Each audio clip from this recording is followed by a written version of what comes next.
Good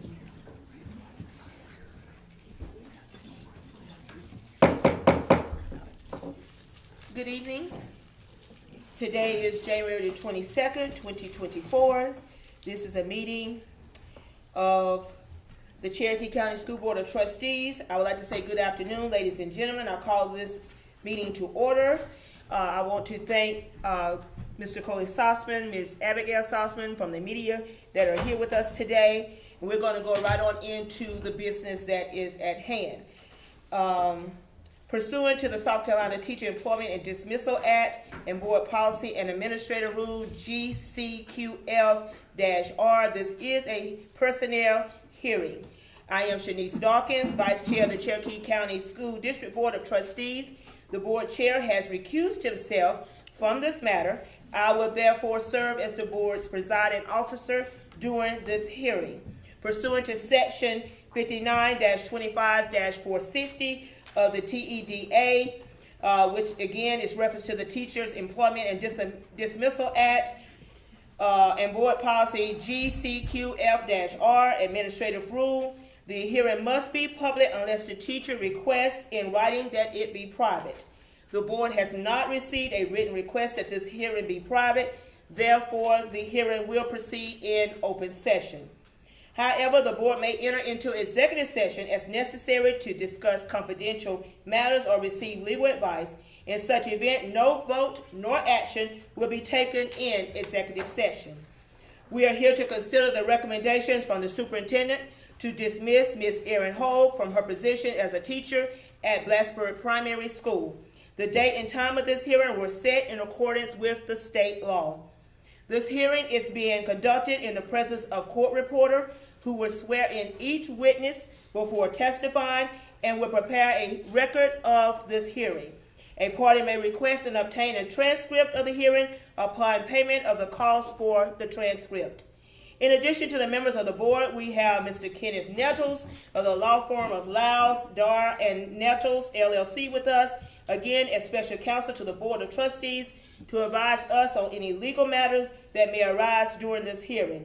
Also in attendance is Dr. Dana Fall, the superintendent, Mr. Andrea White, counsel for the administration, Ms. Erin Hogue, employee, and Ms. Sierra Carini, counsel for the teacher. Ms. White, please identify all counsel, witness, and or persons who are present for the administration's case. I have to object. I'm Mr. Chair, not Ms. White, but that I'm Alex Chair from White Story Law Firm representing the administration today. And we actually had some stipulations that my opposing counsel and I discussed beforehand that we need to just enter into the record. So we're going to go ahead and do that. There's no, if that's permissible at this time. That's fine. Okay. So just a couple of kind of procedural matters that we have agreed on to stipulate. And Madam Court Reporter, can you hear me okay around this? Yes, sir. Okay. We are going to stipulate that Ms. Hogue's request for a hearing was timely under SC 5925-470A, and the board's facilitation of this TEDA hearing and notice of the hearing are timely under South Carolina Code annotated 5925-470C, and that throughout the pendency of this hearing, all witnesses will refer to a student that's a student in the district that's been identified that's not relevant to the hearing at all. We'll refer to that student as student C as in Charlie. Shouldn't have any other students that would need to come up, but if we do, we can discuss that and take care of that. So it'll be student C. We've also, my opposing counsel and I have worked really hard together. It's always nice when lawyers can work together to save us all a little time. We have stipulated to the admissibility of all the exhibits that we've shared between each other, and what we're going to do to just speed things up further is go ahead and hand the board members, well, let me do this. I'm going to go through each exhibit, identify it, and put it in just so that there's a record of it. So the first exhibit will be, I guess, exhibit 1 will be a handwritten statement from Erin Hogue dated 11/8/23. a typewritten statement, then a handwritten signature from Aaron Hogue dated November 14th, 2023. That'll be Exhibit 2. Exhibit 3 is a letter on Cherokee County School District letterhead to Aaron Hogue from Dr. Carl Carpenter. That's going to be 3. And sorry, that's dated November the 8th, 2023. Exhibit 4 will be a contract, employment contract between Cherokee County School District and Aaron Hogue for the 2023-2024 school year. We also have Exhibit 5. Exhibit 5 will be policy GCQF. Exhibit 6 will be AR GCQFR. Exhibit 7 will be policy GBEBB. Exhibit 8 is AR GBEBBR. Exhibit 9 is a letter from dated December the 12th, 2023 to Aaron Hogue from Dr. Dana Fall. Also, Exhibit 10 will be a 2-minute video clip that we'll get to later, and then any other videos that we've shared between us that need to be added as exhibits will stipulate to their admissibility as well.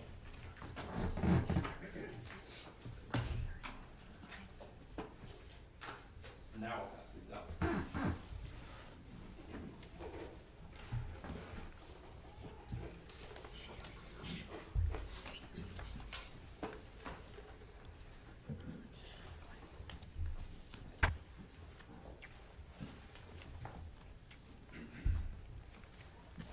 You want?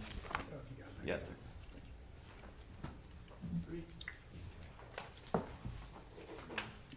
And later we might have to get you on the move over this way just.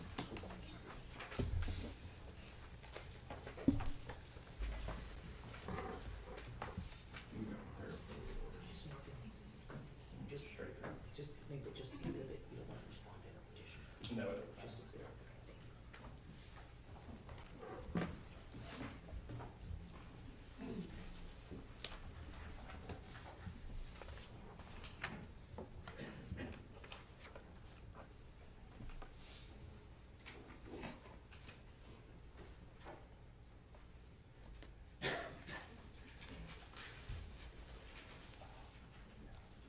I believe that's all of our stipulations, Madam Chair. Anything else before we get started? Nothing further, but Ms. Carini, we want to verify with you that the stipulations that he suggested, that you are in agreement with those stipulations. Yes, ma'am. Good afternoon. My name is Sierra Carini. I have the privilege of representing Aaron Hogue in this matter. We do agree to the stipulations as stated by opposing counsel. We also have a set of letters of support that were written by community members that we would like to pass up to the board. We have also communicated with opposing counsel about that, and he stipulated that that's acceptable. No objection. May I approach? Absolutely.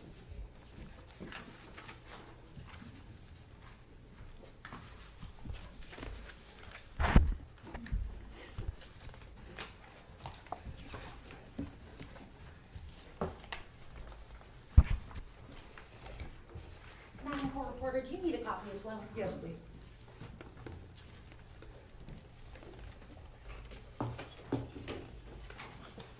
Thank you.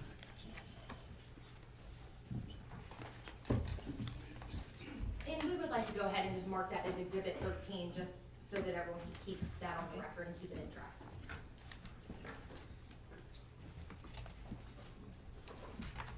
Mr. Sherrod, before you have a seat, I want to make sure that you have identified all other counsel, witnesses, and persons that you're going to present during this case. Has that been done? Yeah, so I'm the only counsel on behalf of Dr. Paul and the administration today, and I'll have 4 witnesses. Our witnesses will be Ms. Brandy Naynor, and that's B-R-A-N-D-I-M-A-Y-N-O-R. Michael Bender, MICHAELBENDER.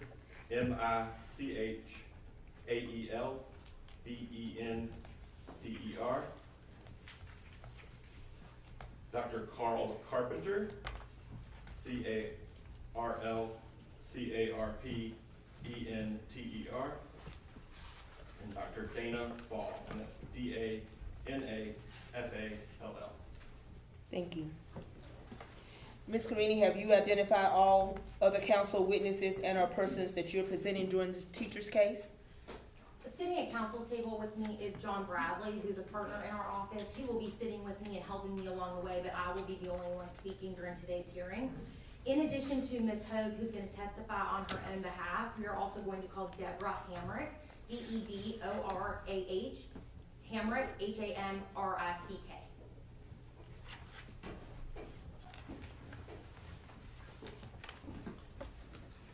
Are there any other persons present and involved in the hearing who have not been identified?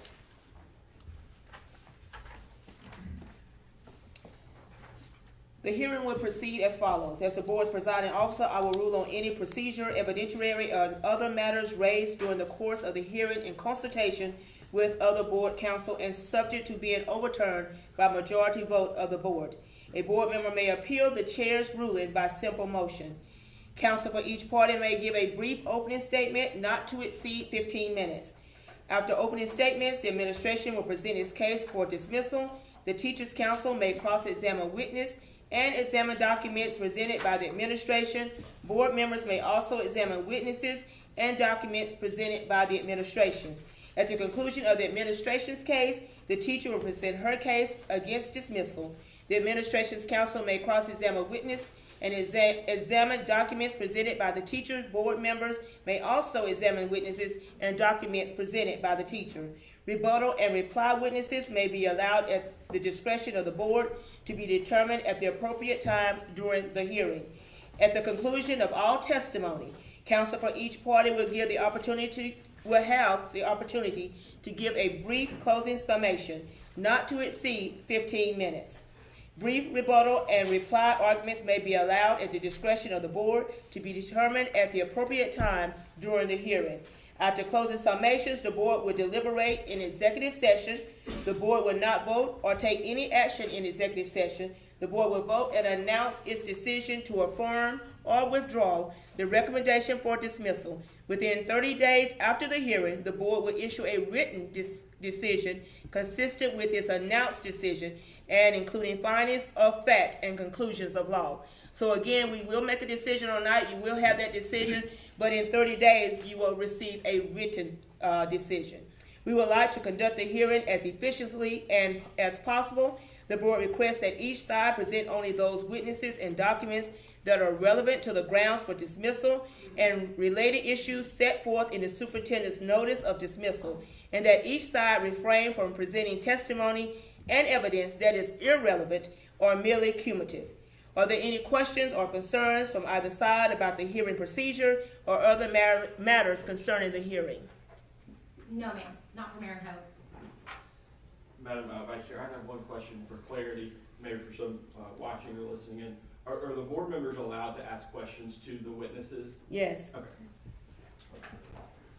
Nothing further. Are the parties ready to proceed? Yes, ma'am. Is the board ready to proceed? Okay. We will now have brief opening statements not to exceed 15 minutes, beginning with Mr. Sherrod. Thank you, Madam Vice Chair and members of the board. It's always great to be here in Gaffney and Cherokee County. We're here today because decisions were made. Decisions based on actions which carry consequences. Those actions, those consequences, those people, those employees involved in that were drafted, created, hired by this board right here. The very policies that you'll see today, maybe not this board in particular, but originated in this very room. We talk about school boards a lot. We talk about the big three functions of a school board. Create a budget, hire a superintendent, and draft policy. But every now and then we get to do great things like this. this is where you all as elected officials sit on the dais and take on this judicial role, called a quasi-judicial role. You know, y'all are sitting as the gatekeepers of the facts, right? And Ms. Dawkins here is the gatekeeper of the law, with little assistance from Mr. Nutt. But today, and it's going to be an interesting endeavor, an interesting exercise, and we're going to take you through it step by step. We're going to take you through those policies. We're going to take you through those actions. We're going to take you through those consequences. And just like your policies set the tone, set the pace for this district, so should your deliberations, your vote, your outcome, whichever way it may be, will set the tone for the next teacher or the next student or the next administrator or next student athlete that walks through this door, that door, any of the doors, Blacksburg Primary School door. Those actions will have consequences on those up and coming, on that next generation of kids, students, and employees. And I said today that we're here because actions have consequences. And y'all aren't sitting here because you necessarily want to be, or you chose to be, or you wrote a policy to be. This is state law. Ms. Hogue is a South Carolina certified teacher, continuing contract, the highest level you can get.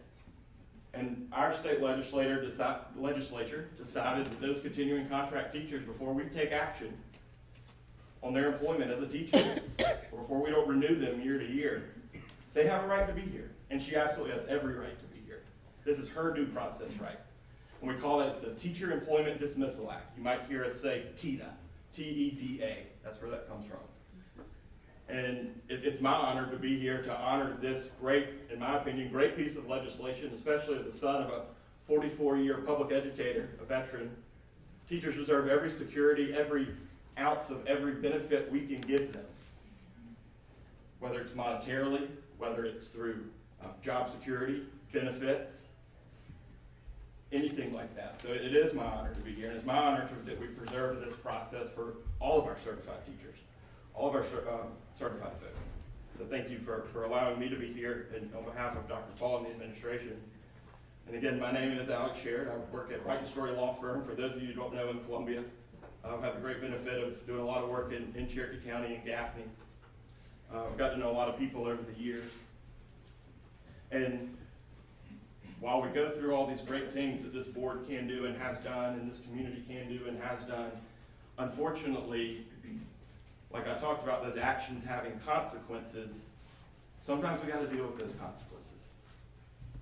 And those consequences, in this case, fall in the laps of the board, pursuant to our state law.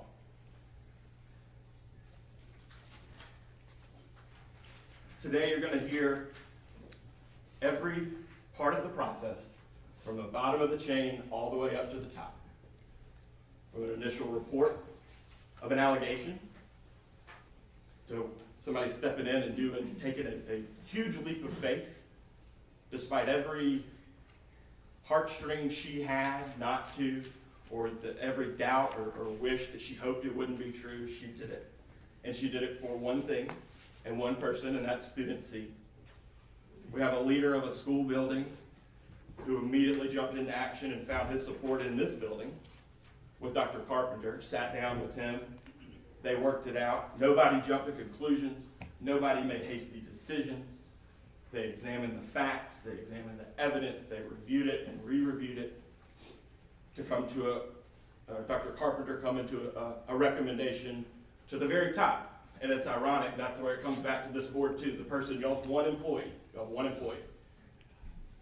And that's where Dr. Fall made a recommendation that based on Ms. Hogue's actions involving student C, that this conduct rose to this level that demonstrated this manifested evidence that she was unfit for the teaching profession. And we're going to go through that. We're going to go through all the grounds. It's a list of about 16 different grounds. It's not all inclusive, but it lists some of them. And Dr. Fall made his recommendation, and because of our state law, our TEDA law, that's why we're here. Y'all are the check, right? Make sure that we don't have a rogue superintendent just firing teachers. check that evidence, check his work. Did he collect the facts? Did he rely on his people appropriately? All the way down that chain.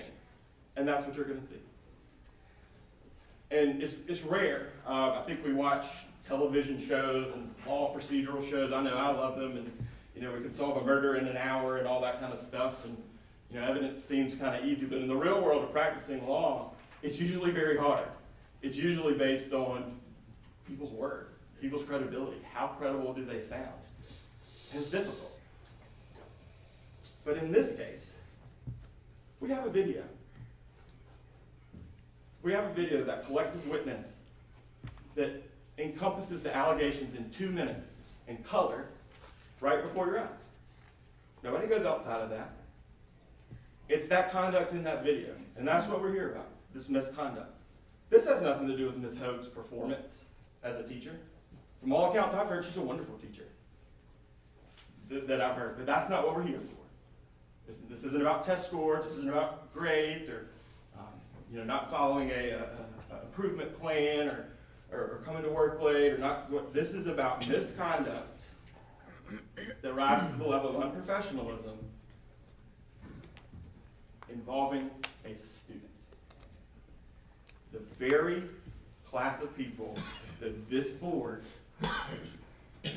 is required and mandated to protect and educate.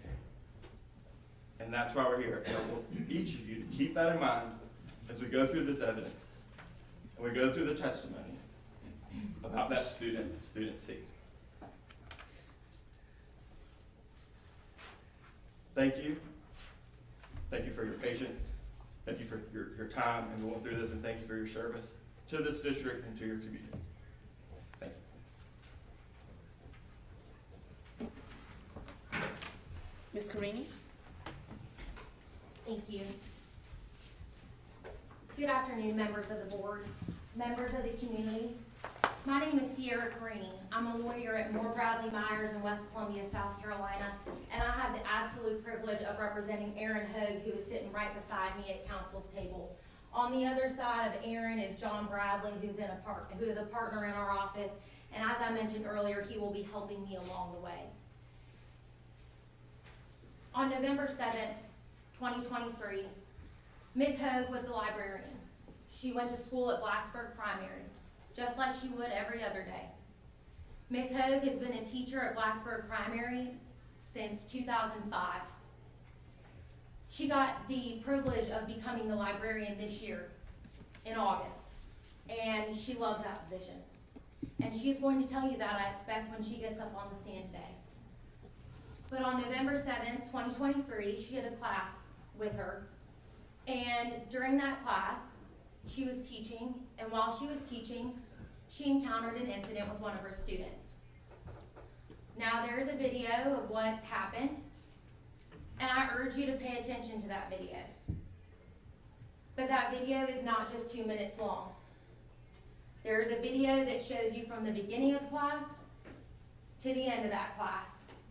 And I expect that when you see the full context of that video, that may change your opinion of the actions that happened in only those 2 minutes that the district is going to present to you.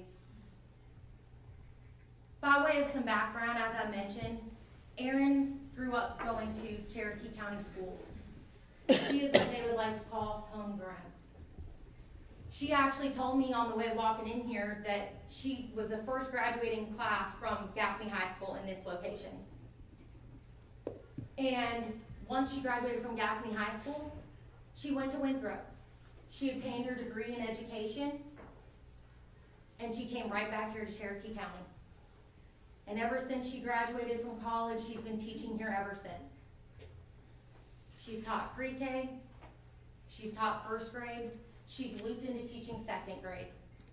It is Erin's honor and privilege to be a teacher in this community, a community that she loves and that she grew up in. And as you've heard in opposing counsel's opening, this is about decisions. It's about actions, it is about consequences. And you will also hear later today, when you hear from Erin, that she acknowledges that. At no point will you hear Erin say that she's going to run from the consequences of her actions. She's acknowledged what happened, she's acknowledged that she should face those consequences, and she's apologized. and she's gonna tell you that. The reason that we're here today is for the determination of what the best way to handle this is. The superintendent is going to recommend termination. It's our position that Miss Aaron is a valued teacher in this community. She has no disciplinary record. And because of that, we would ask that you listen to all the facts and evidence as they're presented and consider the consequences if Ms. Hogue is terminated. Not only will you hear from Aaron today, but you also hear from Deborah Hamrick. Deborah Hamrick worked for the district for many years. After working for the district in Cherokee County, she became a teacher. She then ended up becoming the principal of Blacksburg Primary, where she met Aaron. Ms. Hamrick worked for the district for 38 years, and she's gonna testify in front of you and tell you about Aaron's excellent character. She's gonna tell you how wonderful of a teacher Aaron is, and she's gonna tell you that she would hope that you don't terminate Aaron, and what an asset she is to this community and to the students of this community. Now, I do not want to keep y'all here all night, and in the interest of time, I have handed up a packet to y'all, and that packet is about 45 pages worth of letters of support for Ms. Hogue. Those letters indicate her character, what people know of her as a teacher, how caring she is, how she goes above and beyond for her students, the extra time that she took as a teacher, spending time outside of the workday to grade papers or help students or engage in extracurricular activities. Those are from family members, former employees of the district, and current employees of the district. And I would ask that when y'all have the chance to deliberate, that y'all take a look at those letters, and y'all take into consideration all the kind words that members of this community who are here today with us. This is an incredible amount of support from Ms. Hogue.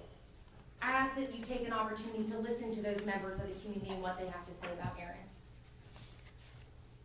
Once I've had the chance to present my witnesses today, I will come before you at the end and I will discuss this with you again. We will go over the evidence as it's been presented. We will go over the video that you see. And I hope that we will all be able to reach a conclusion that Ms. Hogue should not be terminated as a result of this incident. But at the end of the day, the only thing that I ask you to do is this: come back with a fair and reasonable decision. A decision that at the end of the day, you can look at your loved ones, or you can look at members in the community when you go out, when you go to the grocery store, when you sit up here at your meetings. You can look at the members of the community and you can look them in the eye and say, I made the right decision. Thank you. Thank you.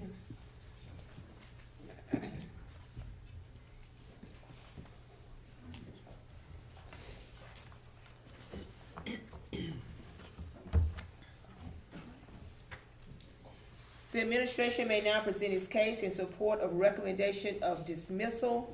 Mr. Sherritt, if you will call your first witness and have them sworn in. The administration calls Brandy Maynor. Ms. Maynor. Sworn in here. Could you raise your right hand, please? Do you solemnly swear the testimony you're about to give in this matter is the truth, the whole truth, and nothing but the truth? Thank you.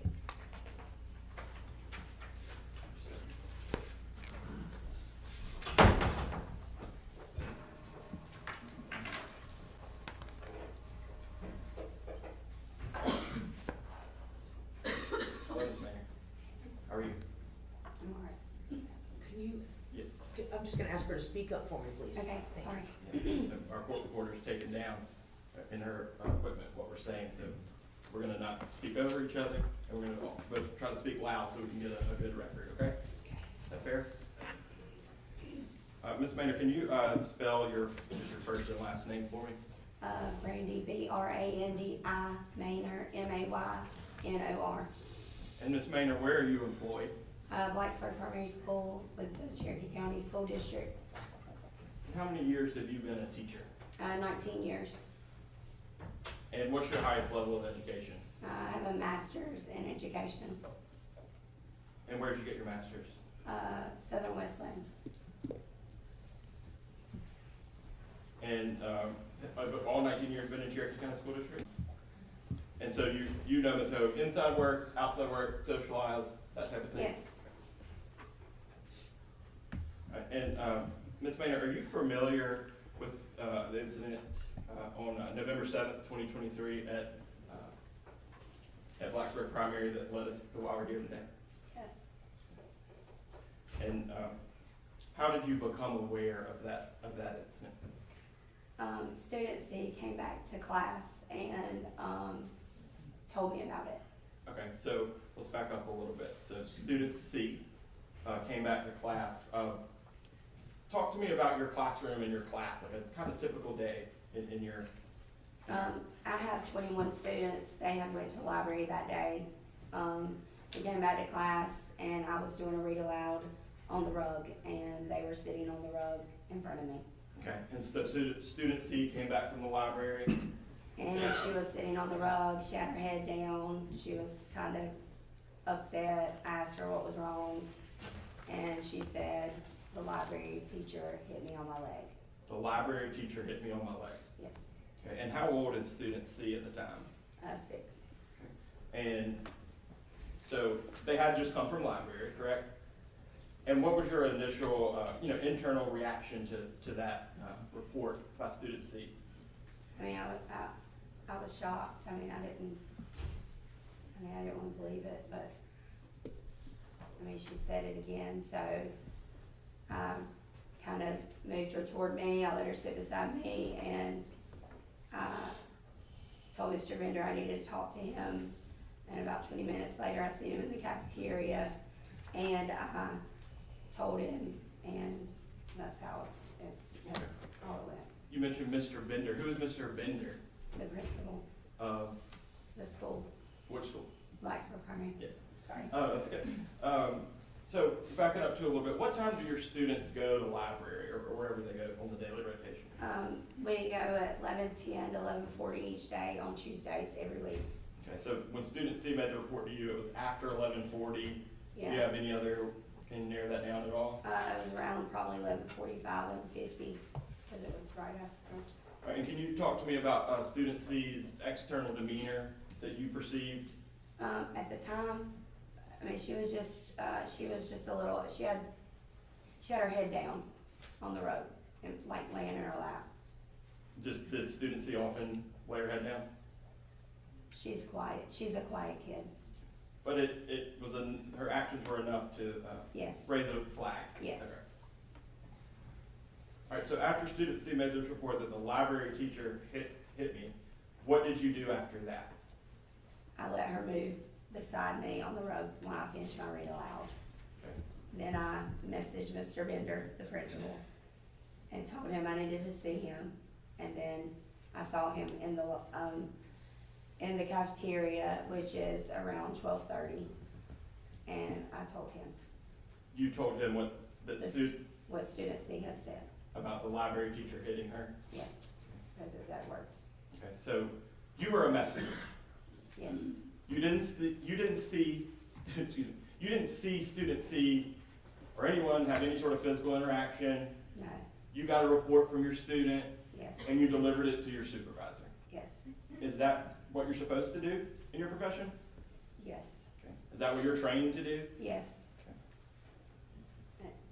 Go ahead. And I honestly did not believe it would be true. Knowing her, my friend Erin, Yeah. You didn't want to believe it. no. In your experience as a teacher and in your training, is it ever appropriate to grab or restrain or have physical contact with a student?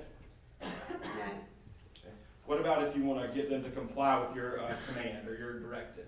Is that appropriate to touch them, to make them? no, Do you use any sort of physical interaction with your students to get them to comply or anything? no.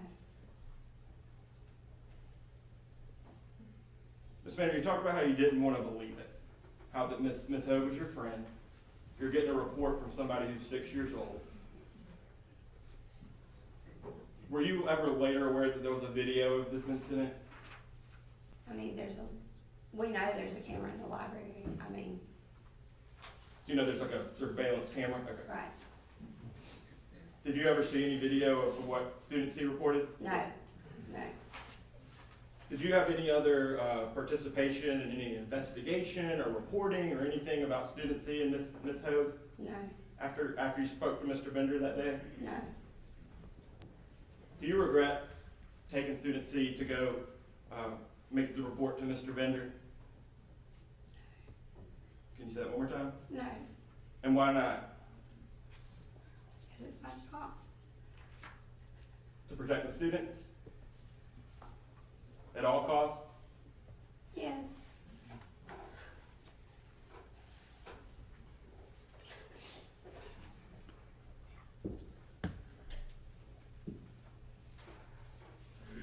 You need a break?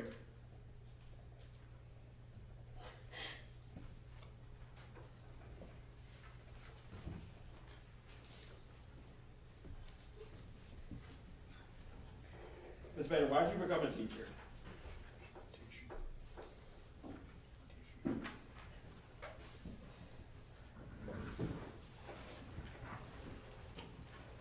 Because I love kids, I love to teach, I mean, it's all I ever dreamed of being.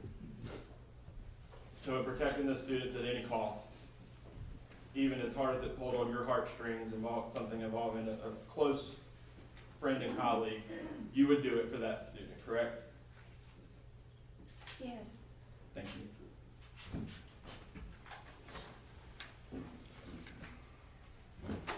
Ms. Carini, you can cross-examine. Ms. Maynard, do you need to take a break at all? Okay. All right. You said that you've been a teacher for 19 years? You've been a Yes. teacher? All right. How long have you known Erin? 19 years we started together.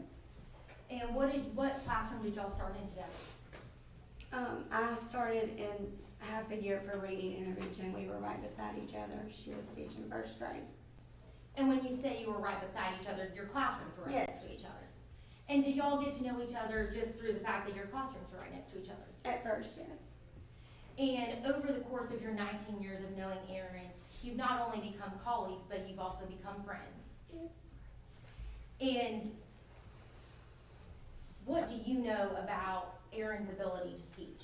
Is she a good teacher? Yes. She's good with her students? She's diligent with her students? She's organized? Yes. She cares for them? Yes. Have you ever known her to ever have any disciplinary issues with a student before this? No. And on November 7th, 2023, you were working at Blacksburg Primary, correct? Yes. And you had taken your first grade class to the library to be with Miss Hogue for about an hour? 30 minutes. Yes, ma'am. And were you present in the room at all during those 30 minutes? I take them, I drop them off, and then I go back and pick them up at the end. So you did not see any contact between Erin and student C during this class period? No. And you said that there are cameras in the library, correct? Yes. Have you ever watched the video of this incident? No, ma'am. The only thing that you've ever done is you reported what student C told you, Right. and you reported that to Mr. Bender. Right. When you reported it to Mr. Bender, did you expect him to take care of the problem? Yes. All right. Did you ever ask the student if she needed any type of medical attention? No, well, I asked her if she was hurt, and she said it just hurts my leg. Okay. I asked her if she needed ice, she said no, so, And did you ever take a look at her leg to see if there was any type of bruise? no, because it was up here. Did you ever look at her leg to see if there was any type of scratch? No, And did you ever take her to the nurse at any point? no, Did you ever make contact with either of her parents about her reporting the incident to you?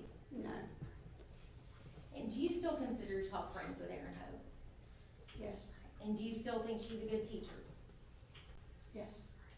And do you still think that she's an asset to this community? I'm sorry, can you repeat the Do you question? think that she's an asset to this community? Yes, Do you think that she's an asset to this community's students? yes. No further questions.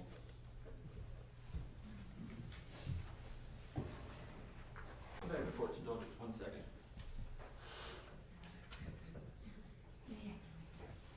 Madam Chair, at this time, we have no further questions for Ms. Maynard, and we request that she be released with consent of opposing counsel. Before she's released, I need to know I'm sorry. If you don't have any questions. if the board has any questions. If you have a question, please raise your hand. No questions from the board, Ms. Maynard, you're released. Mrs. Sherrod, you can call your next witness.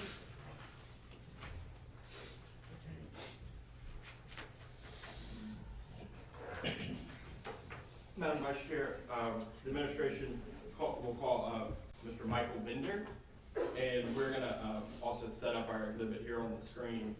And it might take a little bit of movement from the board members to corral around, because the video, and we've discussed this with opposing counsel, if there's no objection from Madam Chair, would disclose FERPA-related information. So this video screen will be directed only at the finders of fact. We'll still enter it as an exhibit, enter it as an exhibit, and we'll do it that way rather than having to move everyone out of the room. So if you'll just give me 1 second to get set up, I appreciate it. Will there be any volume to the video? No, ma'am. Okay. No audio.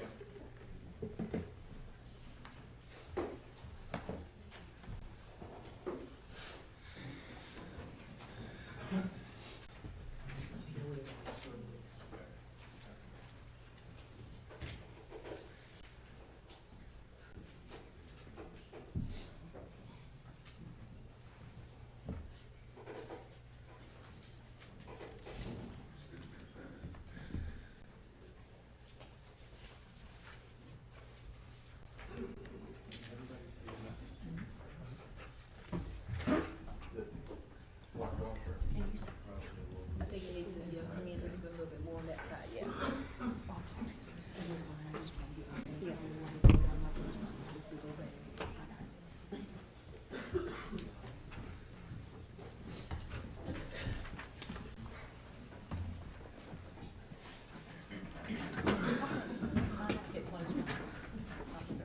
Attorney Nettles, would you mind if I just take a position in the back so I can see the video? Sure. Thanks.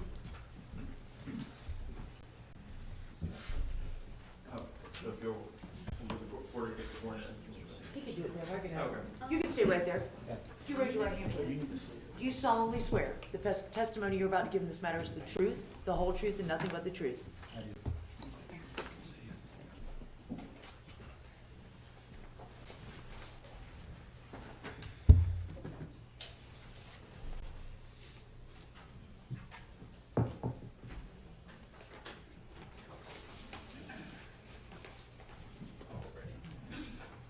Good evening, Mr. Bender.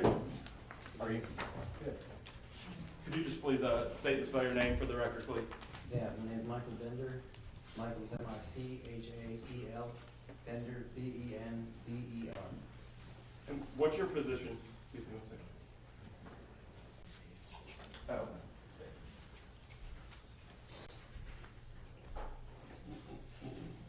And what's your position with the school district here? I'm the principal of Blacksburg Primary School. Okay, and how long have you been a principal there? This is my 6th year. And where did you work before Blacksburg Primary? Lancaster County School District. What school? It's Kershaw Elementary School.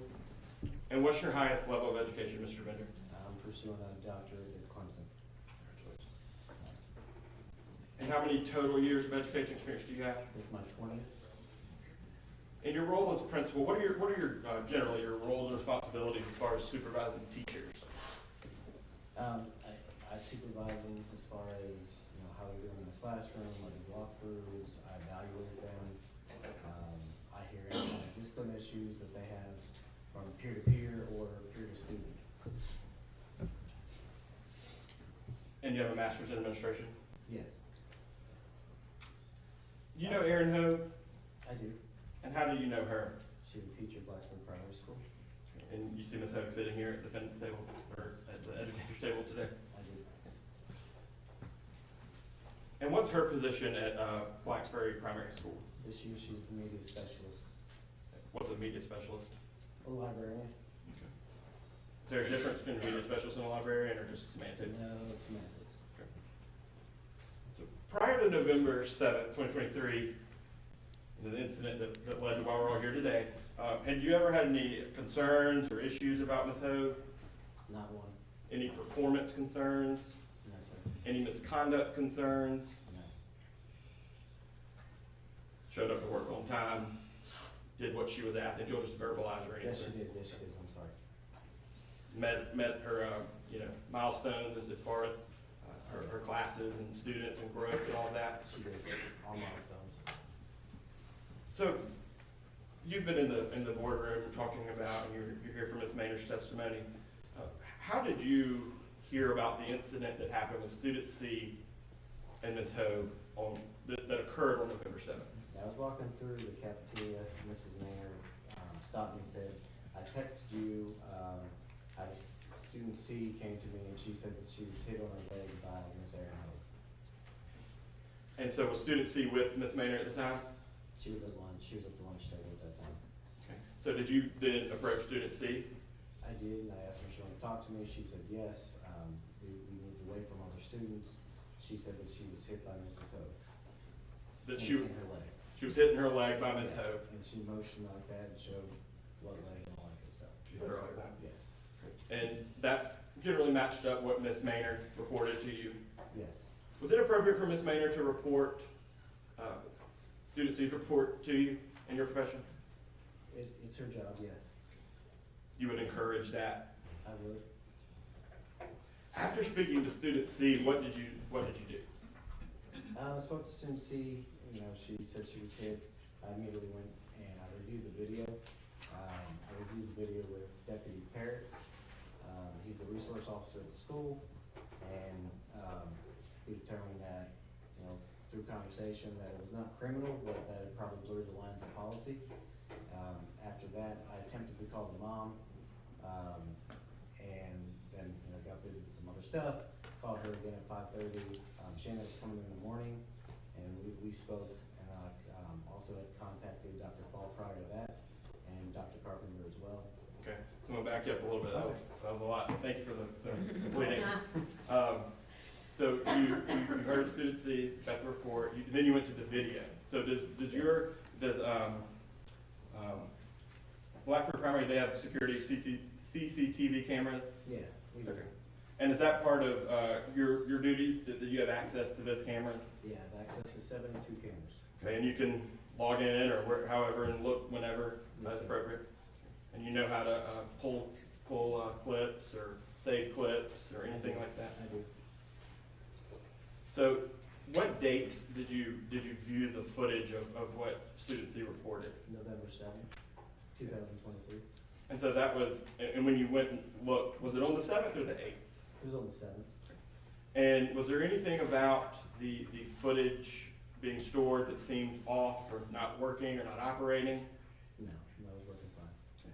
And then, so you testified that Ms. Hogue's the media specialist, librarian. Are there video cameras in the library? There are. How many? There's one. Is it fixed? Is it in the corner? Is it in the center? It's fixed, it faces the center, and it sees the entire library other than the entryway into it. You can kind of see down right there. And you have other security cameras around the school? We do. I'm gonna show you, make sure everybody can see. If I get in your way, just let me know. This is a different area.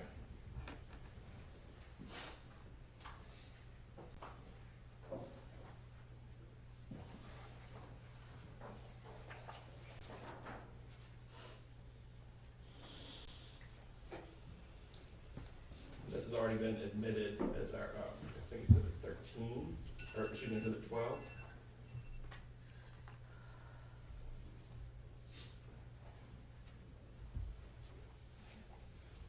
Mr. Bender, do you recognize this is, and this is a video that we'll play in a second, but do you recognize this still shot here?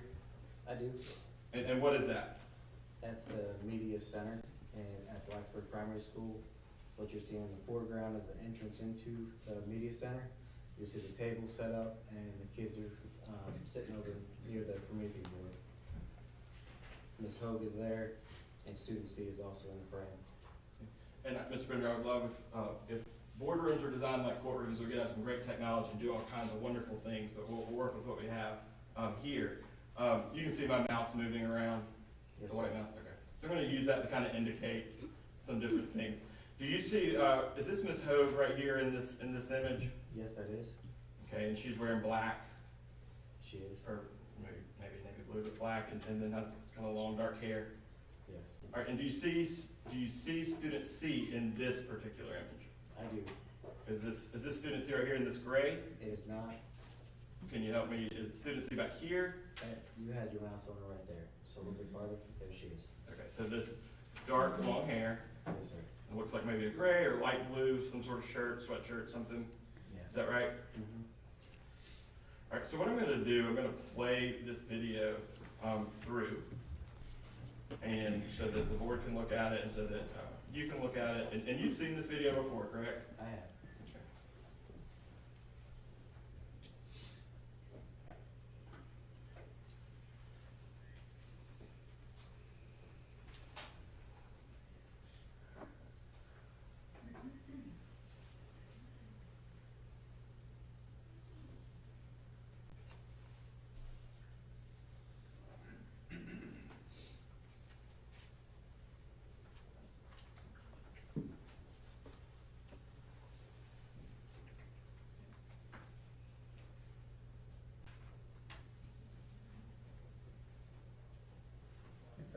It's Dr. Allen.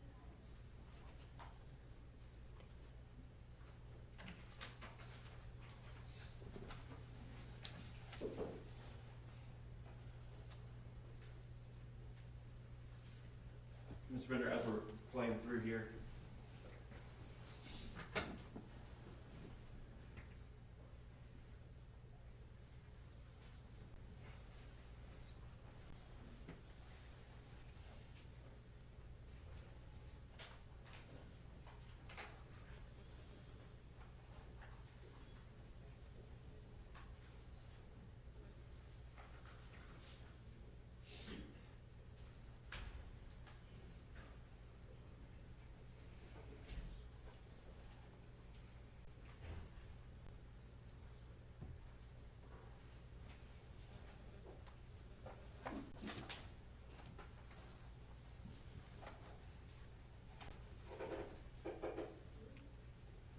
Mr. Bender, in the interest of time, the incident that we're here for today, that's already occurred in this. Yes, point it of has. video.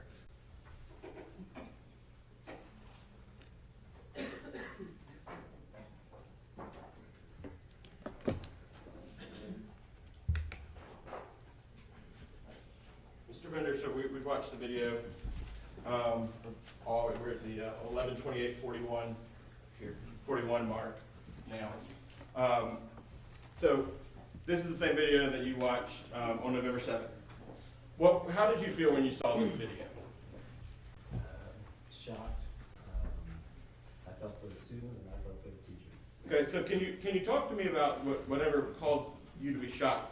Can you talk to me about what occurred in the video that caused that feeling? Yeah, there's obviously, there's some dialogue between Ms. Hogue and the child, student C, and it looks like maybe a directive was issued, I'm assuming because there's no volume, that she probably said, you need to get out of your shirt like that. Get down in your what? Get out of your shirt like that. Okay. Student C is sitting there, she has her shirt over her head. So, I think that's when Mrs. Hogue walked over to the student, attempted to fix the shirt and gave her a mom pop on her leg. Yes. So can you talk to me a little bit how student C was sitting? Yeah, student C, I won't make you do it. yeah, okay. She was in her shirt, had her knees up, and she has the shirt over her head. The front of the shirt is over the head. Okay, and so she's sitting on the She's floor. sitting on the ground, yes. And is there a shirt over her knees? Yes. Like kids do, Yeah. small kids. And then, in an effort to prevent that action, what did Ms. Hogue do? She walked up to her and she adjusted the shirt, wiggled it, and then she popped it on the side. Of the leg. So is there, and we can't hear what happened, correct? Yes, sir. Is there any school rule or policy or any safety issue with the way that student C was sitting? Well, yes, I mean, Okay. Honestly, what the student did or did not do was she refused to obey a direct order from her teacher. Okay. And so, in your training and experience as a professional and pursuit of his PhD, do you ever use physical intervention to get compliance with a directive? You don't. There's a code of conduct, there's interventions with that, and one of the interventions would not be to go, touch a child at all. Not touch a child at all? Yeah, there's no intervention that states that you touch a child or Okay. anything like that, or hit a child. That's not it. To get them to behave. No. Do you have children, Mr. Bender? I do. I have 5. How would it make you feel if someone placed their hands on your child in the way Ms. Hogue placed her hands on student C? Personally, I would never want anybody to put their hands on my children. I want them to talk to me, and that's for me to do, not for them. Right. What about the pop to the leg? Yeah, I mean to me that's overstepping for a teacher. Professionally speaking, based on your experience, Yes, it's unprofessional. it is. So, all right, you look at this video. Then what did you do after you looked at the video? Looked at the video again, talked to Deputy Parent, and we talked down. Is this a criminal act? He did not think that it was a criminal act, but we did talk. I told him what our policies were. Not supposed to touch kids and stuff like that. So then I decided to go to Dr. Carpenter and Dr. Fallworth, and also tell them, when to be upfront with the mother and let her know that the event happened. I think that's the best policy to let them know. So attempted to call her and eventually did get a hold of her, and she came in that next morning. Okay, so you contacted mom November 7th. Yes. Okay, you contacted Dr. Carpenter November 7th. I contacted Dr. Carpenter, The next the morning. morning, yes. Okay. But you took care of mom Yeah. first and foremost. Yeah. And why did you feel like mom needed to know? It's just best practice to let, a parent know that something's happened to their child. I want to know the same thing, so that's my own policy. I do that every time. What was mom's reaction? She was angry. Angry at you? No. Because you weren't in there, were you? No, I wasn't. She wanted something to be done.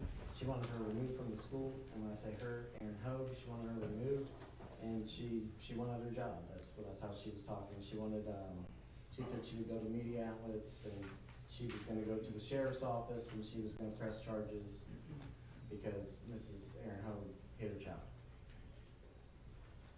As principal of Blacksburg Primary School, do you think Ms. Hogue would be effective if she returned back in her position as a librarian or media specialist?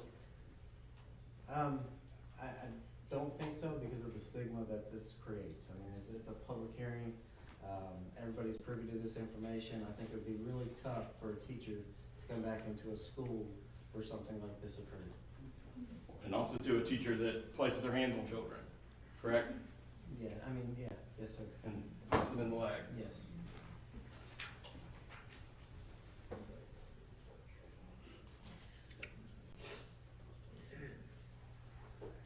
Did you meet with Dr. Carpenter one-on-one at all?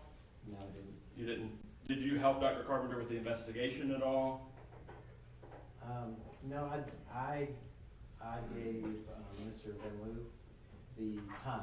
He's the one that pulled the video, so I gave him a time frame that the incident happened. And that's Mr. Vin Liu? Yeah. Okay, and so, Ramon Van Loo. okay, so, and he pulled the tapes for you, or the clips? Yes. And did you take those to Dr. Carpenter, or? Yeah, Dr. Carpenter was. And is that what you're supposed to do in a employment personnel situation? You go to HR, right? Yes, sir. And they provide support for you, right? Exactly. And when you get in situations, not every situation, but some situations, Yes. you wouldn't go to Dr. Carpenter if Ms. Hogue was coming in to work 10 minutes late every day. No. That's something you handle yourself. Yes. But something like this, touching a student, rises to that level. Exactly. Does that answer any questions? Administrator, council may have.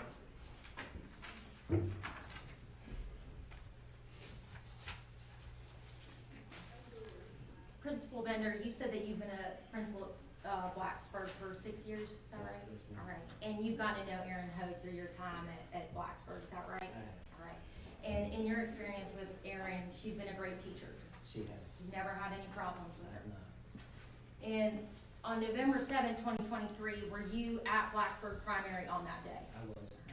And at some point in the morning, were you notified by Ms. Maynor about student C? Yes, she texted me. And because of that, you went and approached student C while she was at lunch that day? Yes, ma'am. And she told you that Ms. Aaron hit her? She did. And when she told you that, did you ask any other questions about what happened? I did. What did you ask her about? I just asked her, can you tell me about how did that happen? What happened exactly? Are you okay? I asked her if she felt like she had any bruises or lumps or anything like that. She said no. I asked her if it still hurt. She said no.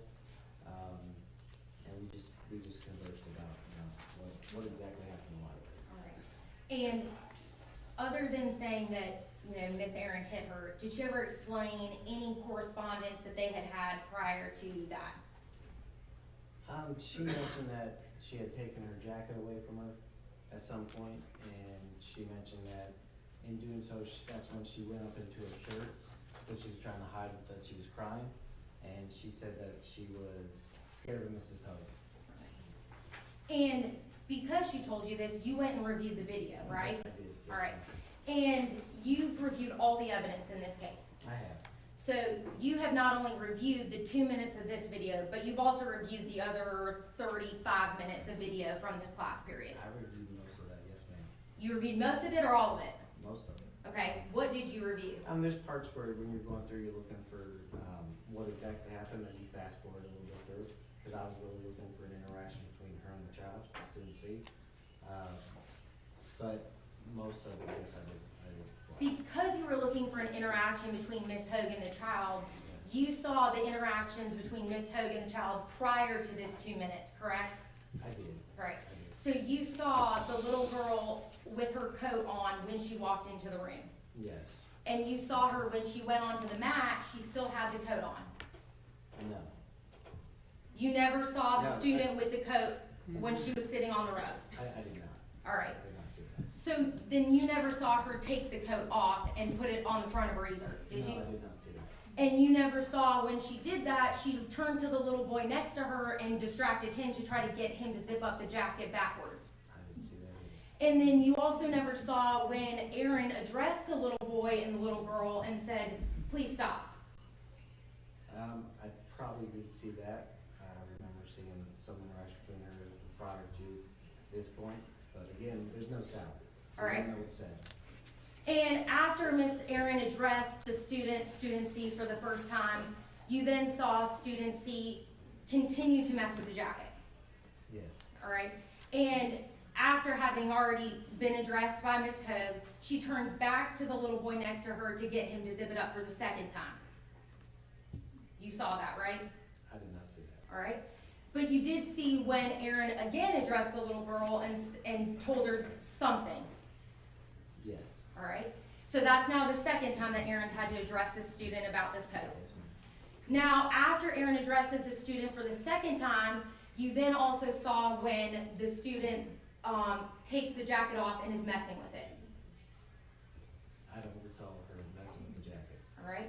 I recall the jacket being, the jacket's up there, that's what I recall. Right. And the jacket got over there because at that point, that's the third time the student's messing with it. And Miss Aaron Hogue took the jacket from the child. Is there any rule that says that Aaron can't take a coat from a child? No. All right. So after that occurs, did you witness what then happens leading up between the time the coat is taken up until the start of this video at, I believe, 11 minutes and 27, or 11:27? Yeah, at 11:27 forward, I've seen all that. All right. And specifically, you've seen these 2 minutes, Yes, ma'am. and you've seen these many times. I have. All right.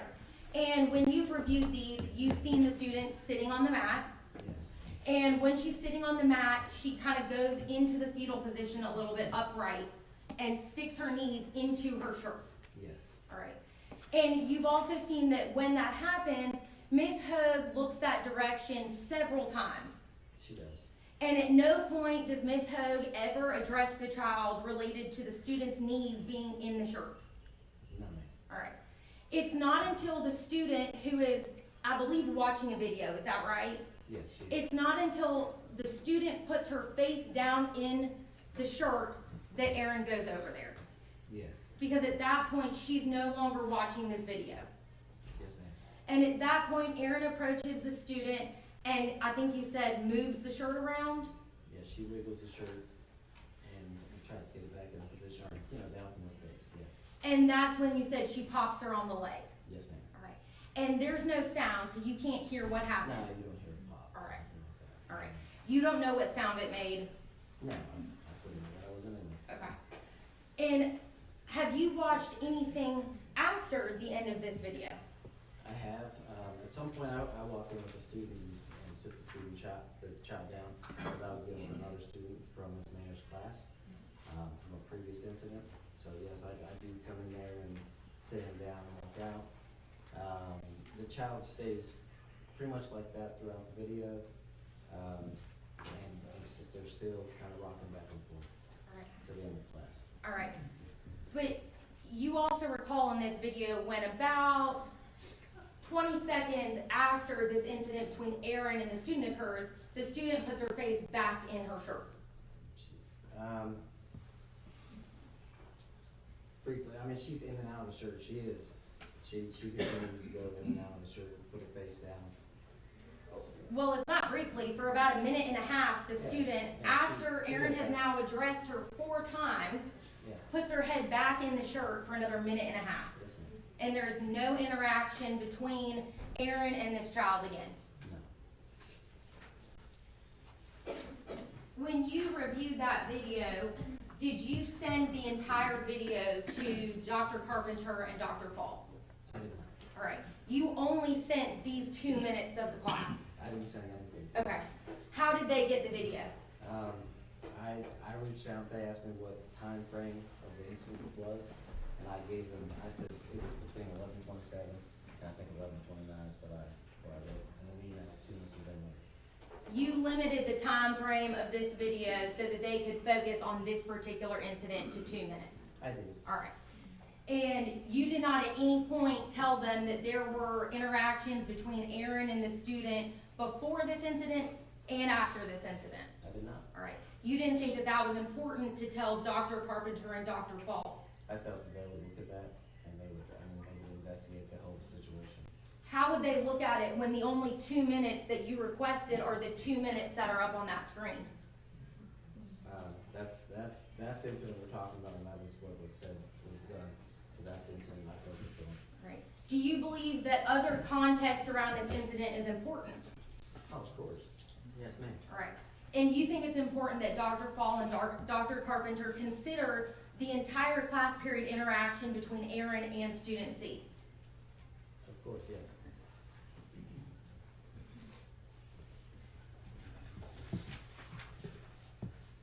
After this incident happened, you called the student's mom, I did. and she did not answer the phone on November 7th. Is that right? No. Did you speak with her again via telephone on November 8th, or did she show up at the school? She showed up at the school. And when she showed up at the school, she indicated that she wanted something to be done. She did. She wanted Erin to be fired. She did. All right. And she had told you that she was gonna press charges. She did. And at this point, you had already reported this incident to the SRO on campus. Yes. And just to be clear, the SRO is a school resource officer. Yes, ma'am. All right. And you told him that a student had reported that Erin hit her. Yes. And at that point, the SRO said, you know, I don't think there's anything criminal here. He did. But he did refer that out to the sheriff's department for investigation. He did. The next time she came in, she did ask to file a complaint, a formal complaint. She wanted to press charges, and she dealt with him. At some point after the mom told you that she was gonna press charges, you discovered that she did speak with the sheriff's office. Yes. And you discovered that the sheriff's office was not going to press charges. Yes, ma'am. And that was based on this video. Yes, ma'am. And that was only based on this 2-minute video. I don't know exactly what they've seen. I've been told they requested more time than that. Okay. You believe that they viewed the entire video? I wouldn't know that. But I mean, I've been told that they requested a longer clip than the 2 minutes. Have you spoken with student C about this incident since November 7th, I have, right? yes, And did she miss any school as a result of this? she did not. All right. Did the mom ever, threaten to pull her out of school? She did not, well, she did when she came in, she said if Ms. Hogue was at the school, that she would either pull her out or, go to Dr. Fall to make sure something was done about it. Understood. And you never sent this student to the nurse at all? No, when I asked her, you know, are you okay, she clearly said she was, she didn't feel like she had any bruises, or she wasn't hurting at that time, so there's no need to send her to the nurse. You took her at her word that she was okay after the incident? I did, I mean, there was no, she wasn't just reacting hurt at that point or anything like that. Did the student ever express any ill will towards Erin? She did say she was scared of her, and she did say that, she thought Ms. Hogue was mad at her, and she said that she doesn't want to be in her class anymore. Okay. She did say that day. And is there a way to move her out of the class? No, there's only one media specialist. Okay. Yeah, I guess you could take her on a media specialist, I mean, out of library, but no. And other than this incident in itself, you've said that you've had a good experience with Ms. Hope. I have. All right. And you've never had any concerns about her in the classroom with other students. I haven't. All right. And you've never had complaints from students about her behavior in any way. No. All right. And you still believe that she's a good teacher. I do believe she's a good teacher. I beg your indulgence for one moment.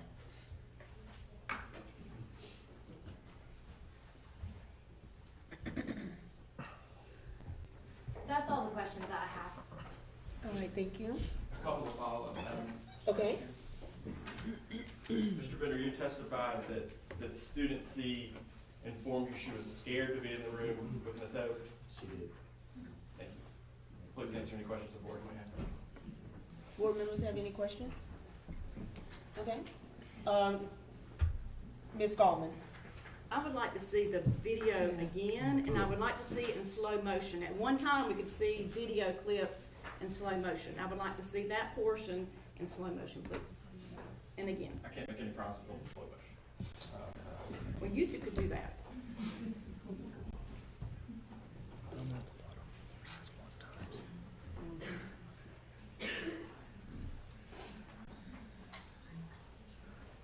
Bear with me one second.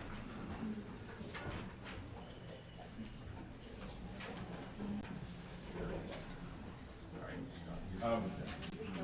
Ms. Coleman, did you want me to start at a particular spot? We request that you remain quiet, please. Thank you. Was there a particular timestamp you wanted me to start? Just right before the incident takes place. If we can see all of it, please, Ms. You Gomez. would like to see all, I that's would, fine. please, ma'am. In slow motion? If you can. Slow is fine, that's fine with me. It's only 2 minutes. It's on, well, I can see the whole thing, actually, but I mean, he only got 2 minutes. 2 minutes. Point eight, right, yeah. Can you zoom in?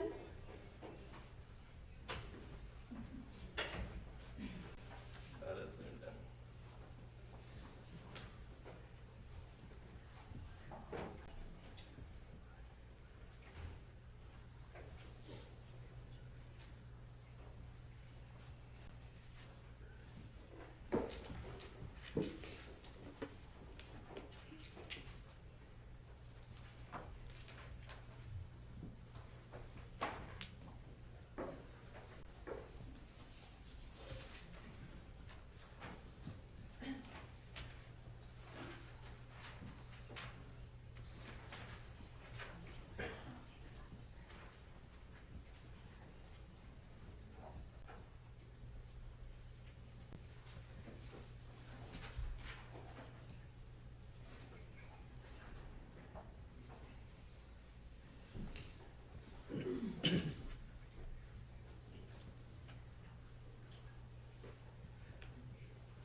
Ms. Shackelford, you had a question. Mr. Bender, did Ms. Hogue remain on duty for the rest of the day in question? She did. At any time, did you think these students were in imminent danger of Ms. Hogue? No, ma'am. Thank you. You're welcome. Any other questions? All right, Mr. Bender, thank you so very much. You can be excused. Mr. Sherrod, your next witness. Administration calls Dr. Carl Carpenter. I'll make it 14 minutes so that you move this out of the way.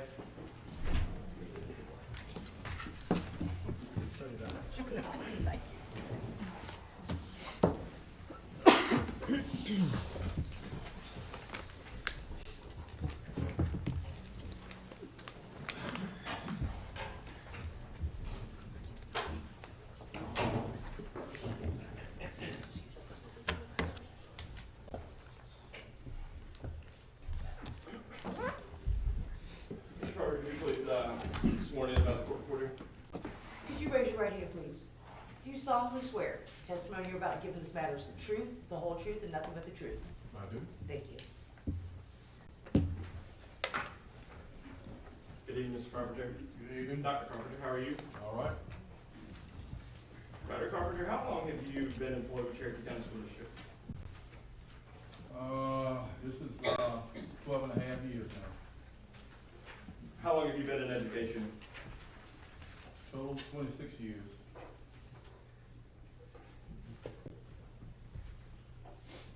And what's your highest level of education? Doctor of Philosophy, PhD. And what are your what's your exact position now? Deputy Superintendent. Okay, and what's in your portfolio of duties? I'm primarily responsible for human resources. How long have you been doing human resources work? Since I arrived in the district. Do you recall an incident that happened on November 7th, Ms. Hogue? Yes, And do you know Ms. Hogue? I do. And see Ms. Hogue here in the boardroom? Yes, you see it right in front of me. Prior to this November 7th incident, had you ever interacted with her before? I've had casual conversation. She would come into our office and get some certification things done. She was transformed from being a teacher to a media specialist. And how did you become aware of the November 7th incident? I was contacted by Mr. Bender, principal at Blacksburg Primary School. And what did Mr. Bender tell you? He said there's been an allegation that something transpired between Ms. Hogue and the student.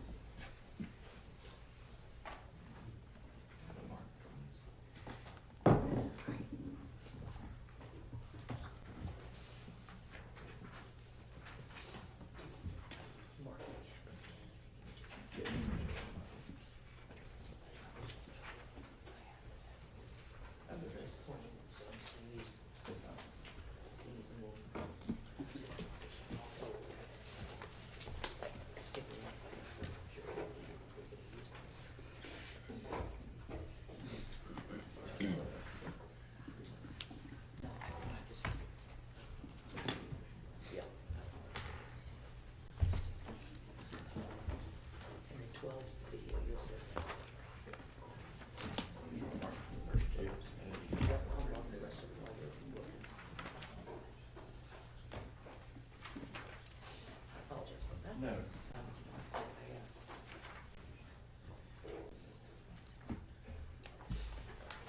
Alright, Dr. Carpenter, so going back, how were you informed of the November 7th incident? I was contacted by Mr. Bender. And what did Mr. Bender tell you? But there was a alleged incident that happened in this whole library between her and a student. And what was the incident? What did the incident involve? Her popping a child, Popping, what's that mean? hitting a child. Okay. And as an HR professional in a school district, when an employee is reported for hitting a child, where did your mind go? What goes on in your professional mind? I immediately asked Mr. Bender to contact Ms. Hogue and they come up to my office. Okay, and did they? They did. And what was so Mr. Bender and Ms. Hogue walk into your office, is anyone else there? No. What happened then? I spoke with Ms. Hogue and asked her to provide me with a written statement of what happened. Okay, and so I've handed you a couple of documents, but one in particular has been previously identified as Exhibit 1 that we've stipulated to admissibility, and it's a handwritten statement by Ms. Hogue, correct? Yes, sir. Okay, and what's the date on that? November 8th, 2023. And so when Ms. Hogue wrote this, your question to her was what? What transpired in the media center between you and the student? Okay, and this was the statement she provided to you. That is correct. Could you just read that? Yesterday, student C was sitting on the carpet during story time with her coat on incorrectly, head on, knees under. I asked her to wear it appropriately. She ignored my direction. I took coat and put it beside me. She asked to have it back. I told her she could have it at the end of the class. I gave it back when she left. Aaron Hogue, 11/8/23. And so when this statement was written by Ms. Hogue, had you already seen the video of the incident? No, No, so it just hadn't gotten to you yet? no. Okay. Had you talked with Mr. Bender about whether he had seen it, a video or anything? Yes, I did. Okay, what did he say? He said he had seen a video. Okay, and so, you know, what's your next step in the process of your HR processing? Well, at that time, I do request to get the video from Mr. Van Loo, so I can see exactly what transpired during that session. Okay, and so, did you get the video? I did. Okay, and what did you see in the video? I saw Ms. Hogue come up to the student, kind of rustle with the jacket there, and pop her on the leg. And did Ms. Hogue mention that in her statement? No, she did not. So when you met with Ms. Hogue and Mr. Bender in your office, was that the 8th or the 7th? 8, Okay, and that was here in this building. yes. Did you ever show Ms. Hogue the video? She saw it at some point, But after she read the statement, correct? okay? And did she come back to the district office to look at it, or was it at her school, or? She came back to the district office. Okay. And what did you do in regard to your or what was your process in regard to your investigation into Ms. Hogue's conduct? I put Ms. Hogue on administrative leave of pay, so I could conduct an investigation. And that entails, looking at statements. She provided a statement. She also provided an amended statement at a later date. And I also reviewed the video in detail from those 2 minutes. And you talked about an amended statement at a later date. So I've also handed you with the Marcus Exhibit 2 here, previously identified. Is that the amended statement? Yes, sir. All right, so in that amended statement, is that signed by Ms. Hogue? It is. Her name is on it? Yes, sir. Did she deliver that to you? She brought it to a meeting that we had with the superintendent. Ms. Hogue, so she Yes. brought it here, okay. When you saw this video, or excuse me, when you read this statement, did Ms. Hogue provide any explanation as to why her story suddenly changed? No, she just provided this statement. Okay, and by reading the statement, I won't make you read the whole thing, but does the typewritten statement, Exhibit 2, and the handwritten statement, Exhibit 1, do they reflect the same actions? No, it's changed. And in Exhibit 2, Ms. Hogue actually agrees to touching the student, correct? That's correct. She says, by no means I was trying to hurt this child. That was not my intent, right? Correct. And then there's a comment that says, only to correct her behavior. Correct. So it was not to hurt the child, but to just touch the child to correct her behavior. Is that what you took from that? Yes, sir. And then there's a little parenthetical. What's it say in that parentheses? Which I'm sure had been ongoing throughout the course of the library period, not just in the snippet shown. But isn't Ms. Hogue the librarian? Correct? So she would know if the student was misbehaving. Yes. So she's turning the attention back towards student C, correct? Yes. Trying to place some culpability on student C, correct? Yes. And then what she said when the parenthetical closes? Right after that, I'm sorry. But no, I should not have touched her. I cannot change the events that happened that day. Believe me, I would if I could, as to not cause all that has ensued for everyone since. I believe, however, I can and will change what happens going forward. Okay, and you're in HR, so you don't really, as far as the student and student matters, you don't really handle much of that, correct? No, sir. That's not your department. Is that right? Correct. But going down on this statement, November 14th, the last paragraph, the second to last sentence, versus I have no. Can you read that? I have no ill will towards the child or the mother involved and strive to be a professional in any future endeavors. Please allow me to do so. When you were looking into this matter involving Ms. Hogue, is there any reason she should have ill will toward student C's mom? No?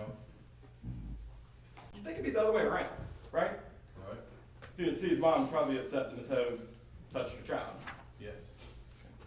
Did that ever come up in any conversations about Ms. Hogue tamping down her ill will toward student C's mom? No.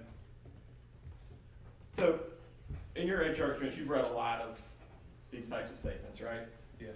And you can see in this statement, Ms. Hogue turning the blame back on the child's behavior. I'm gonna object. He's been leading this entire time. Looking at this statement,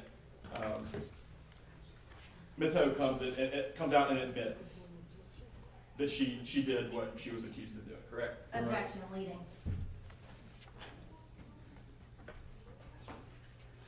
Can you rephrase your question? In this statement, Exhibit 2, Ms. Hogue admits to the conduct that she's accused of. Objection, leading. I think we need to move on to another question. So, Dr. Carpenter, so you initiated an investigation on November 8th, correct? What all was a part of your investigation? A review of the video and a review of the statement. And the multiple statements, correct? Correct, and also a conversation with the principal and Ms. Hogue. What did you learn in that conversation with the principal and Ms. Hogue? Well, initially, she didn't mention anything in terms of hitting the child. So once I reviewed the video, I could clearly see that she hit the child. And so, did Ms. Hogue's story change based on those statements? The second statement. Objection, leading. Did Ms. Hogue's story change? Yes. And where is the admission located for the conduct she's accused of? Meaning, just name the exhibit. You don't have to. Exhibit 2. Okay. And between Ms. Hogue writing Exhibit 1 and Exhibit 2, were you aware if she ever saw the video? Yes. Dr. Carpenter, do many of the employees in the district have a contract? Yes, they do. And what type of contract does Ms. Hogue have? Continuing contract. I'm going to hand you what's been marked as Exhibit 4. And all teachers, mostly, all teachers have a contract of some sort, correct? Yes. To serve through the school year. Yes. How many days did Ms. Hogue work? 190. Okay. And as part of a condition of her contract, what is one major thing Ms. Hogue is required to do? She's required to teach the students in the media center. Okay, and what about rules and regulations, board policies, anything like that? She should follow rules and regulations and board policy. And is a violation of board policy a violation of her contract? Yes. And so you've seen the video that we've been discussing here today. Yes. Does that conduct violate any of this district's board policies? In my estimation, it's unprofessional behavior to hit a child. Okay. And was that what was your recommendation upon completion of your investigation? Termination. Okay, and who did you make that recommendation to? To the superintendent. So that's another, kind of link in our chain, right? We started with a student, reporting up to her teacher, reporting up to her principal, reporting up to the district office, and now you make a recommendation, you've collected the evidence to Dr. Fall, superintendent, correct? Objection, leading and asked and answered.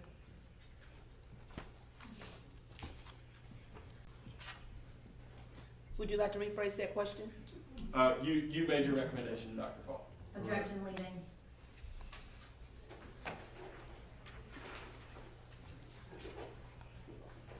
Okay, so we need to move on. Okay, Mrs. Sherrod, we're gonna ask that you can, either you can rephrase that question, or we need to move on to another line of questioning, We can move on, that's fine. okay?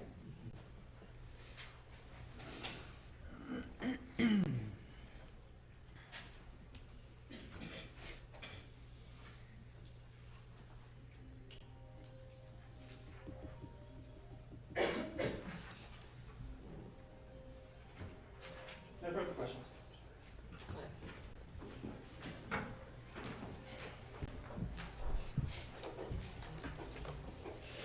Mr. Carpenter, you learned of this incident on November 8th, 2023.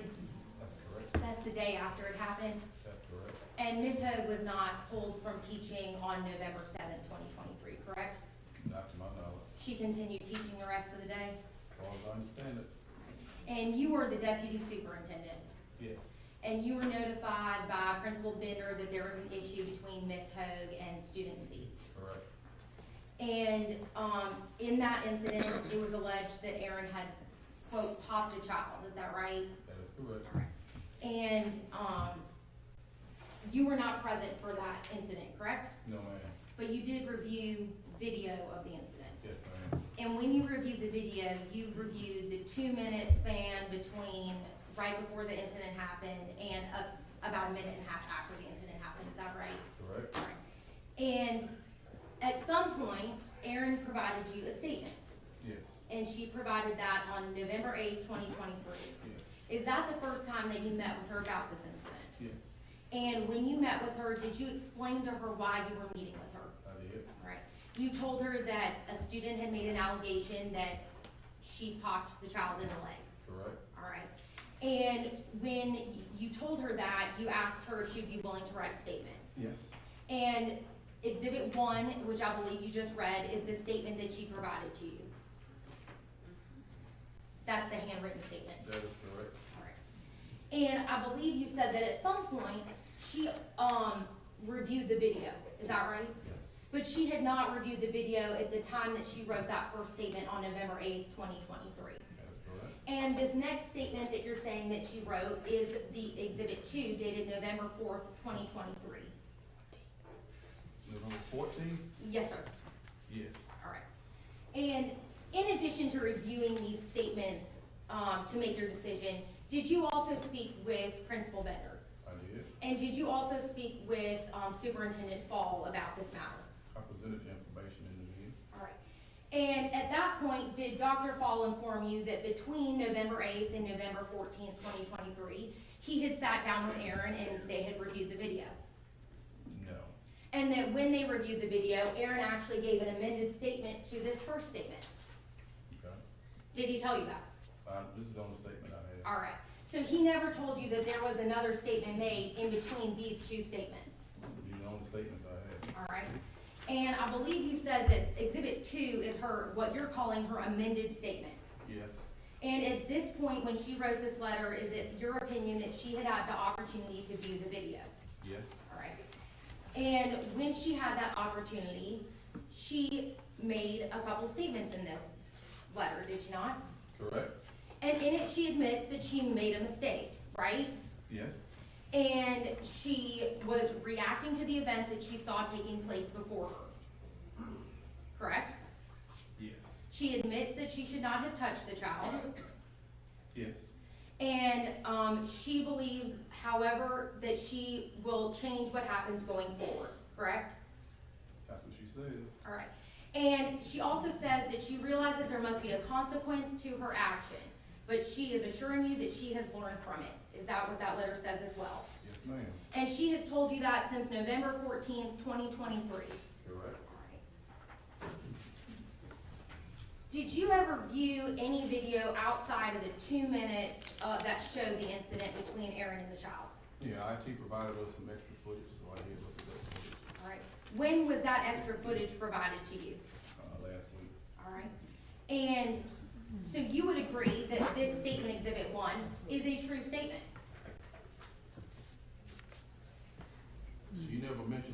the child. You would agree that statement one is a statement about what happened prior to that 2-minute incident, correct? I don't believe so, because she never mentioned hitting the child. So you believe that this is an incorrect statement about what happened prior to the 2-minute video that has already been played in this room? I believe that she knew she hit the child, she just decided not to include it in this statement. That's not an answer to my question. My question is this a true statement based on what happened in the video that you saw prior to the 2-minute clip of the incident?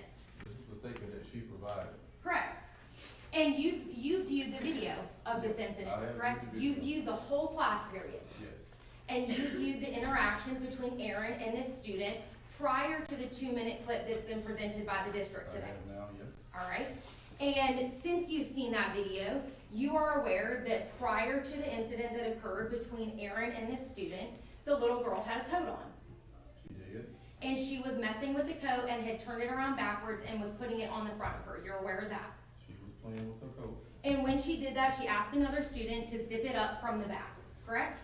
That's what it appears like she talked to another student. I can't say what she said because there's no audio. Does it appear that the little boy next to her is trying to zip up the jacket from the back? It does. And he doesn't ever zip up that jacket, right? I don't think so. At some point, Aaron looks that direction and the little boy and the little girl stop messing with the jacket, correct? Yes. And then after that, the little girl starts messing with the jacket for a second time, Yes. all right? And she asks at some point the little boy starts trying to zip it up again, Yes. all right? And he again does not zip it up, Yes. all right? And Aaron appears to address the two of them and they stop doing whatever they're doing. I can see her making a motion. I'm not sure what she said. Right. And then at some point after that, the student messes with the coat for a third time. It appears that way. And at that point, that's when Aaron takes the jacket away from her. That's when she comes over and hits the child again. No. That's when Aaron approaches the child and takes the coat from the child. You saw that in the video, right? I saw her go over and rustle with the jacket and hit the child. All right, so you didn't see in the video, prior to the video that was played, you didn't see where she goes up to the child with the coat in the child's hand and takes the coat from the child.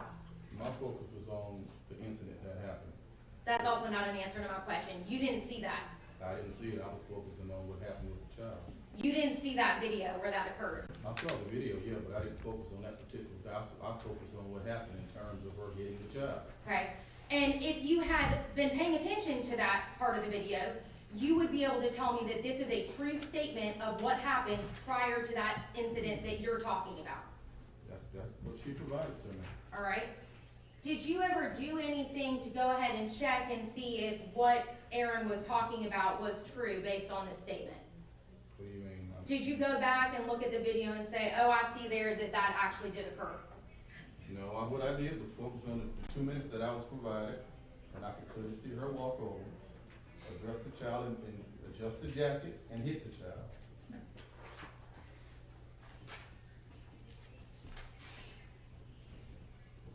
And do you fault Aaron for apologizing for this? No, she has the right to apologize, but that doesn't change the fact that she hit a child. Do you believe that it was wrong for her to apologize? No, I have no ill will towards Miss Ho. I think she's a fine person. But in my profession, this is unprofessional behavior. You can't go just hit a child. And she's a good teacher, She is a good teacher. but she is, according to you, unfit to be a teacher, is that right? Based on this incident, I would not want her teaching my children. All That right. is unprofessional behavior. And you're aware that Ms. Hoag's been teaching for 18 years. That is correct. She's never had any disciplinary problems. I have not seen her in my office. And it's easy to hire good teachers these days. No. That's all the questions that I have. Thank you, Ms. Carini. Are there any questions from the board? So please raise your hand. Ms. Gallman? I have one question. I believe in fair and consistency. Have we had any prior incidences in our district that's similar to this situation? And if so, what was the outcome of that situation? Yes, we had two. We just closed on one last year. Another case, that teacher was terminated for putting her hands on a student. He had one last year for a classified employee that hit a student, and that employee was terminated. So, Dr. Carpenter, you mentioned hitting. Like, what do you consider a hit? You take your hand and hit somebody, I mean, force. I mean, like is that a hit? to me, it appeared more than that. It appeared like a pop hit to correct what she was trying to correct.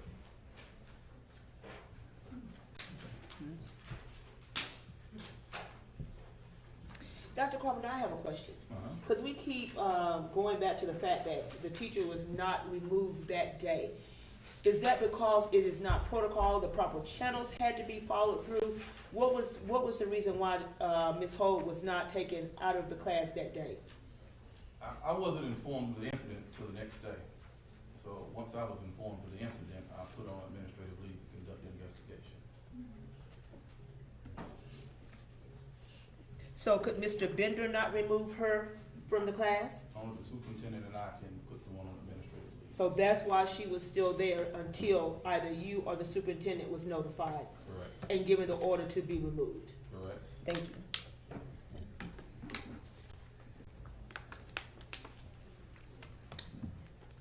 Ms. Shackelford? Just as a follow-up question, Ms. Dawkins, in your opinion, Dr. Carpenter, do you believe that Ms. Hogue should have been removed immediately after the allegation was alleged and then the video was viewed by personnel?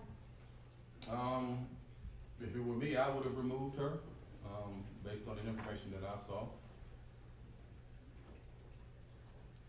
Okay. Any other questions? Thank you, Dr. Carpenter. You are dismissed. Mr. Sherritt, your last witness? Thank you, Madam Vice Chair. We'll call our last witness, Dr. Danfall. Be fine right there. Do you solemnly swear the testimony you're about to give in this matter is the truth, the whole truth, and nothing but the truth? I do. Thank you. Good evening, Dr. Paul. Good evening.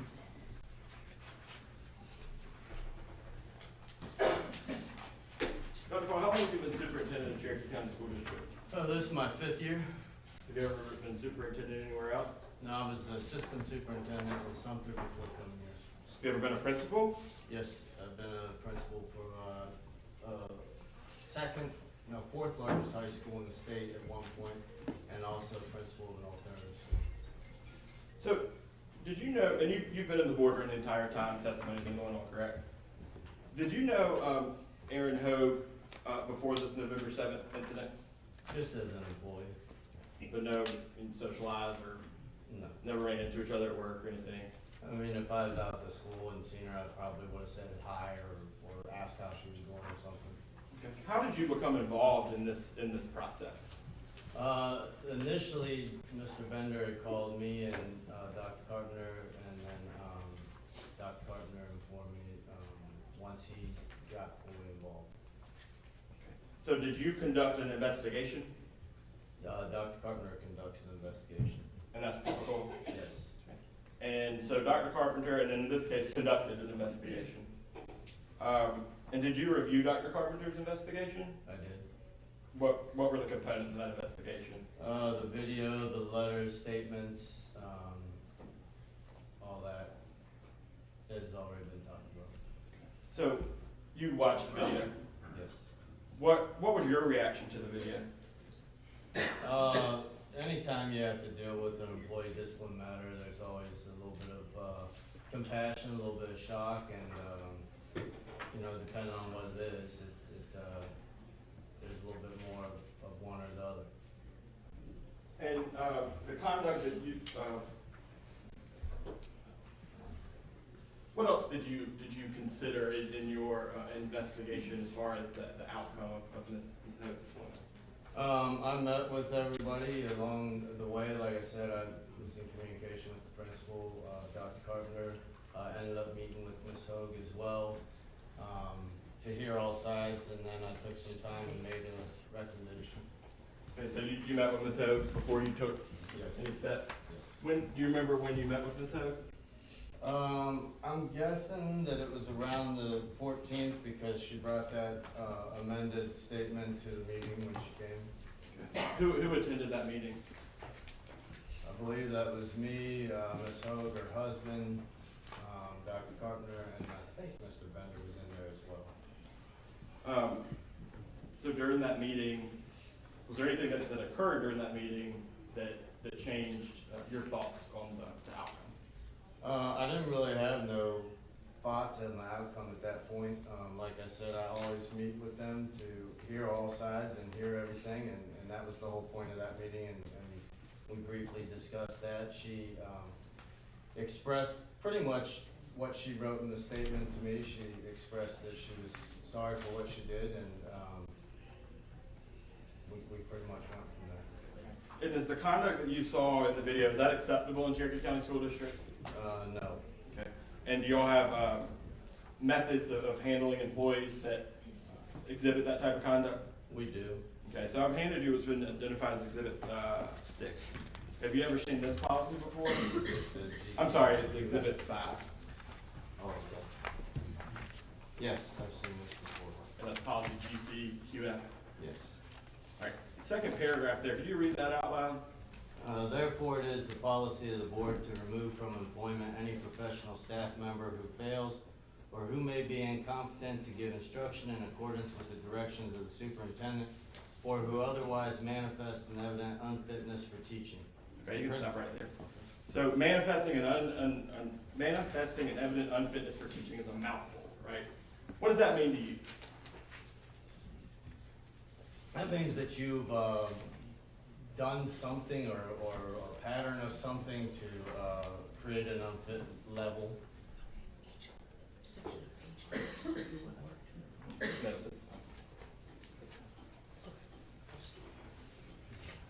So, I'm gonna hand you what's marked as Exhibit 6. Have you ever seen that document before? Yes. And what is that?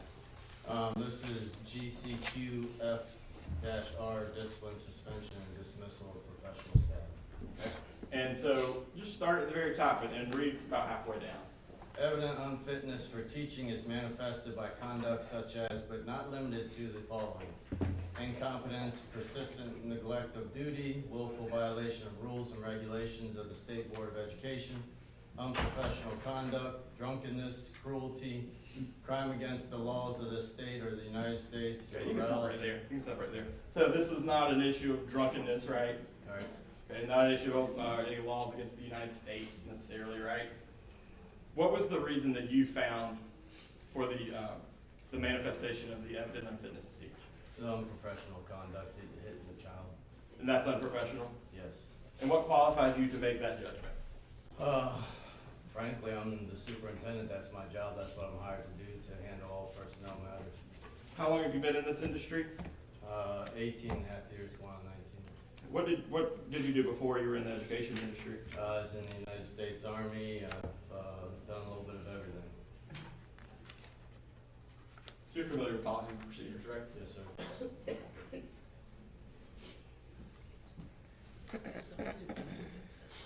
Yeah, that's okay.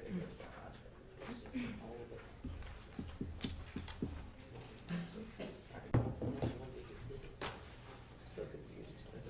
It's terribly sorry. One second.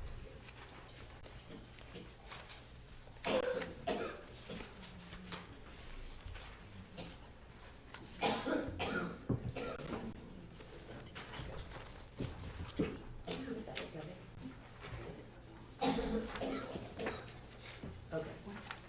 Dr. Farmer, I have one more document here is marked as Exhibit 7. Take a minute to look at that. Are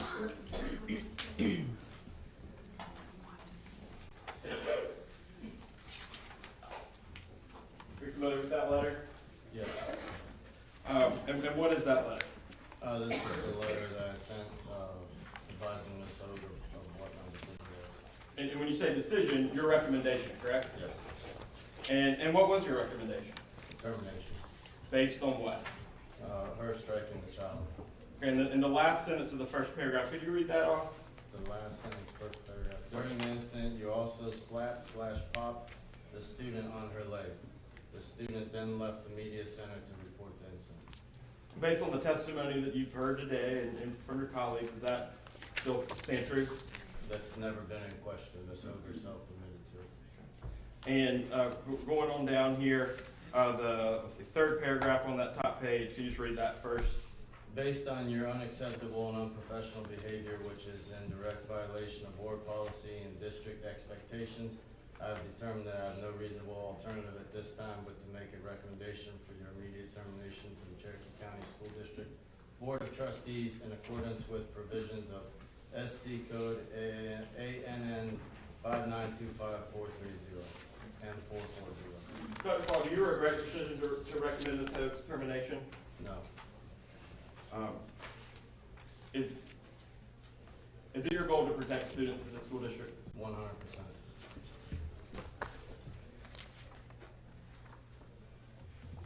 Dr. Falk, do you think Ms. Hogue would be able to effectively return to Blacksburg Primary School? I don't. And why not? When things like this happen, there's community untrust, there's parent untrust, there's, you know, and for Ms. Hogue's sake as well, there can be quickly and easily, you know, false allegations made because everybody's gonna know this now. So it creates an atmosphere that would not be good for anybody to go back to. And Dr. Fall, you testified that you've been here for the whole hearing from when Ms. Maynard was here talking about the initial report, right? Yes, sir. What part of that process from Student C to yourself do you think failed? I think the only thing that failed was because we have things in place to handle student discipline. I think the only thing that failed was that part. To handle student discipline, meaning from the teacher, Yes, trying to put her hands on the student to correct actions. yes. You wasn't answering any questions Ms. Carini has.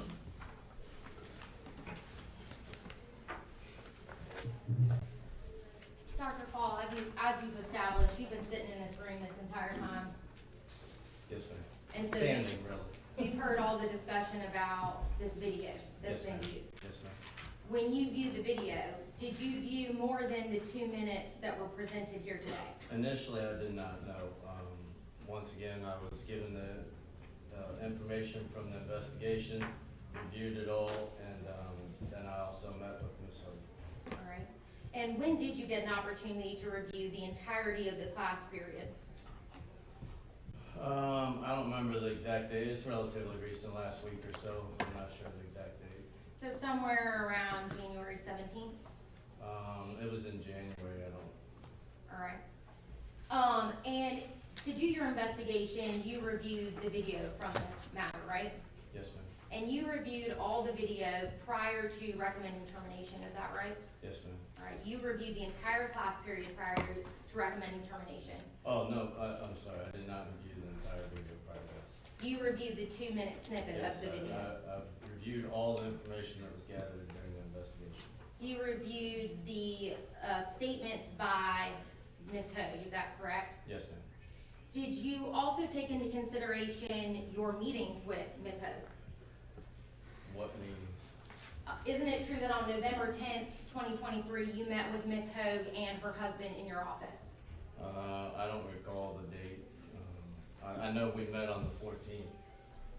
When you met with her, you showed her the video, right?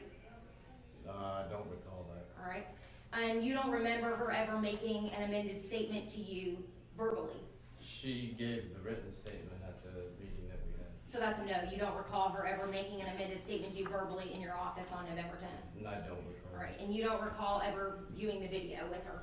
I don't recall that. Do you know how she got the video? That I don't know. But you never showed it to her? I don't recall showing her the video, no. All right.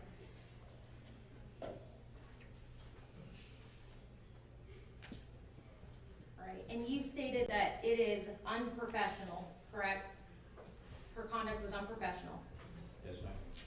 and it makes her unfit for teaching. Yes, ma'am. And you defined unfit for teaching as a pattern of something. No, he asked me what the manifestation was. He asked you, what manifests an evident unfitness for teaching? And you said a pattern of something. I said that when I said manifestation, I said it's something that you come up with whenever you have something that you got wrong. You said a pattern of something, isn't that I right? don't recall saying pattern, Right. if that's what you're asking. But if you did, a pattern of something means it has to happen more than once, It could. all right? Well, a pattern can't be one thing, can it? It's not a pattern if you do something one time, right? Sure. All right? So in order for this to be a pattern of something showing a manifest unfitness for teaching, Aaron would have had to do it more than one time. Not necessarily. Okay, so it's not your testimony that it's a pattern of something. What is? That a manifesting an evident unfitness for teaching is no longer a pattern of something. No, if that's what you're asking. Okay. All right. He asked in my words what I felt like it meant, and that's what I said. Well, and that's what I'm asking you, based on what your statement is, that it's I a don't pattern have of the something. exact definition. Well, I don't need the exact definition. I want your definition, which you said was a pattern of something. Okay. And a pattern of something has to be evidenced by more than it happening more than one time. Okay. Is that true? Yes. For Okay. pattern, yes. All right. And in this case, there is no pattern of anything. This was a one-time incident. Right. The only pattern is that Erin's a good teacher. We've heard that multiple times. There is no doubt about it. All right. She's great at her job. Correct? Yes. You've never had any disciplinary issues with her prior to this. Right. And I think you said that sometime in January, you reviewed the video. Is that right? Yes, ma'am. If you would take a look at Exhibit 7, that's your letter dated December 12th. Yes, ma'am. And in this letter, you notify Ms. Hogue that you are recommending her for termination. Is that correct? Yes, ma'am. All right. In the first paragraph, the third to last sentence states, the video of the incident shows you approaching the student and attempting to pull her hooded sweatshirt / cover over her head. Do you see that? Yes, ma'am. All right. Based upon the 2 minutes of video, you would agree that the student wasn't wearing a sweatshirt, correct? Yeah, I don't know what it was, but a shirt of some kind. You would agree that she wasn't wearing a coat, No, the coat was already up. correct? And then you go on to say in that second paragraph, you stated that the student ignored your directions to take her legs out from under the shirt and that you then, quote, took the shirt and placed it behind you, end quote. Did I read that correctly?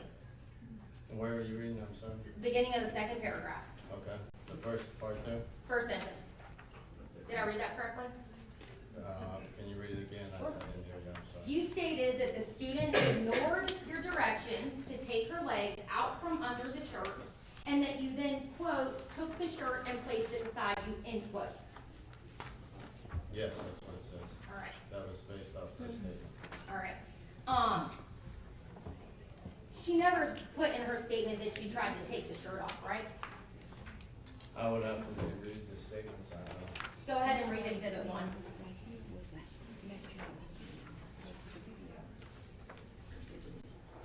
don't know.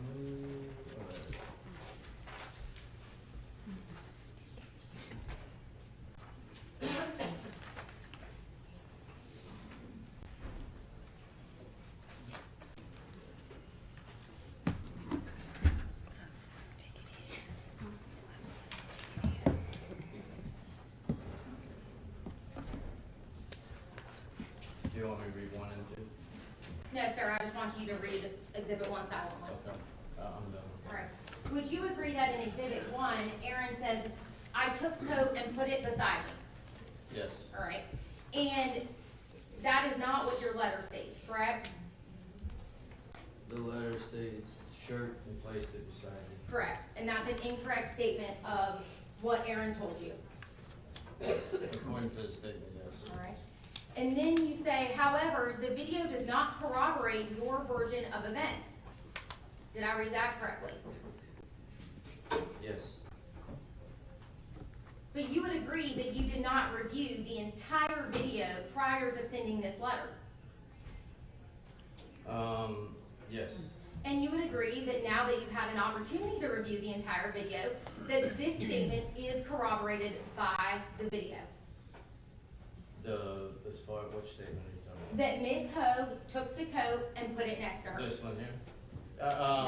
I know she took it, I don't know exactly where she put it. We're trying to remember the video. All right.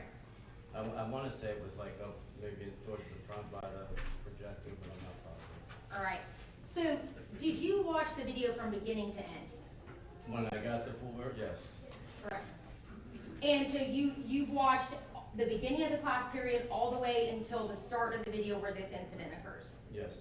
So you've seen the interactions, the 3 interactions between Aaron and this student prior to the incident that we are here about today happening. Yes. All right. Further in this paragraph, you say, further, there is no reason you should have asked a student to remove an article of clothing when that clothing was not creating a disruption, much less to then attempt to physically remove that clothing. Did I read that correctly? Where were you reading? I'm sorry. Middle paragraph, 3rd sentence. Yes, you read that correctly. All right. And you would agree that that's an incorrect statement of what happened based on the video that you reviewed? Not necessarily. The reason you should, it says further, there is no reason you should have asked a student to remove an article of clothing when that clothing was not creating a disruption, much less to attempt to physically remove that clothing. That clothing was the shirt that when she went up and rustled it and pulled it from her head and asked her to get her knees out or whatever she asked her to do. All right, so let's back up. So at the beginning of the video, the student is sitting on the corner of the rug, correct? Yes. And she's messing with the coat. Coat, shirt, whatever she Right. had. She's got it on backwards in front of her, correct? And at that point, she starts asking the little boy next to her to start zipping it up, right? I don't know what she asked him, but there's interaction between them. There's an interaction where the little boy is trying to zip up student C into the jacket, correct? There's interaction. I don't know if he was trying to zip it or what he was doing. 'Cause- Do you agree that he's touching the bottom of the jacket? Yes, he was messing with the jacket or her or something. I don't know exactly. I can't see exactly what he was doing. And do you agree that at that point, there was a video playing in the classroom? If I remember correctly, on the Promethean board, there was something playing. And student C should have been watching the video, right? Yes, as all kids. Right. And so should the little boy next to her. Yes. But instead, the little boy was trying to mess with student C's coat, correct? They had interaction. Would you agree that that's a distraction from the video in front of him? Yes. And then for a second time, after there's some exchange between Aaron and student C and the little boy, they stop messing with the coat, correct? Yes. All right. And a few seconds later, student C starts messing with that coat again. Correct? Yes. And the little boy is messing with the coat as well. I don't remember if the little boy was or not. All right. Would you agree that if the little boy is messing with the coat for the second time, that that is also a distraction? Yes. All right. And then after there's another exchange between Aaron and the student C and this little boy, they stop messing with the coat, correct? Yes, there's a period that they stopped. And then for a third time, student C starts messing with the coat again. Yes. And at this point, she's taking it off and messing around with it. Do you agree with that? I don't remember her taking it off at that point. I think she'd already had the jacket off and turned it around. But at that point, Aaron goes ahead and approaches her and just takes the coat from her. Yes. And she didn't violate any policy by taking the coat from her. No. All right. And after that, everything's fine, correct? For a short spell, yes. Right. Where in this statement of Exhibit 1 does it say that she tried to physically remove the shirt? In Exhibit 1, it doesn't. Where in Exhibit 2 does it say that Aaron tried to physically remove the shirt? I don't think it says, she says that. That was based off the video of her tugging at the shirt and rubbing on it and then popping it out. Who says that? The video. The video, you can see that happen. There's a rustle of the shirt or jacket or whatever it is, sweatshirt, and then she pops the child. So you believe that what's shown in the video is Miss Hogue trying to take the little girl's shirt off of her? I don't know if it was to take the shirt off, but to fix it and whatever, not take it off. Okay. Your statement says much less to then attempt to physically remove that clothing. Is that right? Yes. So which clothing are we talking about? Are we talking about the coat or the shirt? This would have been the shirt because at that point, we did not have a full. All right. And you would agree that Erin did not try to physically remove the shirt from this child? I don't think she did at that point. No. All right. So this sentence in your statement is inaccurate as well. I don't know if her reason was to remove the shirt or not. The reason that statement is there because the child had her head down in the shirt and she was tugging at the shirt and wrestling with it and then popped it. I don't know what the 100% what the intent was. I can only tell you what it looked like on the video. And you've testified that you don't believe that Ms. Hogue can successfully go back in the library, correct? At Blacksburg Primary. Right. But she would be able to go into a library at some other school in the district, correct? If the board overturns, is that what you're asking? I'm asking, that's an option, correct? That's an option for this board to consider. The board has an option to consider whatever they want to. Correct, so that's an option for them, if they could place Ms. Hogue in another school. That's their decision, yes. But that is an option for them. For them, yes. Correct. And you told me that because of, you don't think that it would be a good idea for Ms. Hogue to be in the library, that would be because of community untrust. I think that it could stir community untrust, yes. All right. And you're aware of this packet of 45 pages worth of community members that have provided letters of support for Ms. Hogue, correct? You're aware of every single one of these people in this room that are providing support in the community for Ms. Hogue, correct? She doesn't know what these people are here for.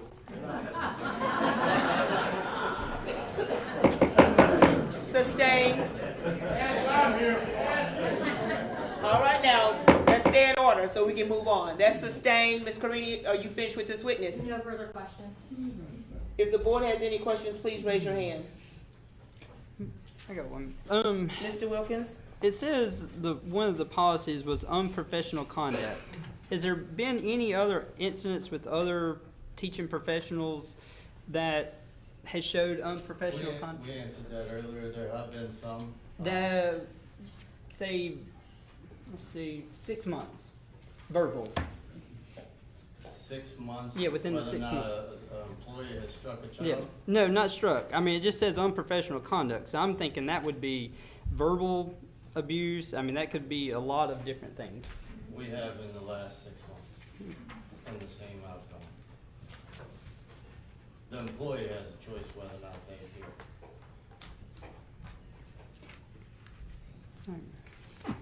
Any other questions? Thank you, Dr. Fall. You're dismissed. Thank you.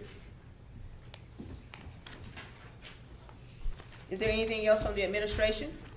Administration rests, Madam Vice Chair. Okay, thank you so much. If not, then Ms. Hogue may now present her case against dismissal. Ma'am, Oh, wait, I'm I sorry. hate to interrupt, but would you mind if I check the recorders and we just took a quick break? Sure. So I can do that? I just want to make sure the batteries aren't going dead. Okay, all right. I was gonna ask for a quick 10-minute break as well, just about. Okay, if anyone has to go to the restroom, you got a 10-minute recess. Perfect time. Thank you so much. Are we allowed to go? 10 minutes. You can't discuss the case though with each other. Do we You have got to go to the restroom one at a We time. got a porta john out back. Right here. I need one out here. Oh, yeah, you got it. I just always worry after a couple hours, like, I need to make sure they're still rolling. No,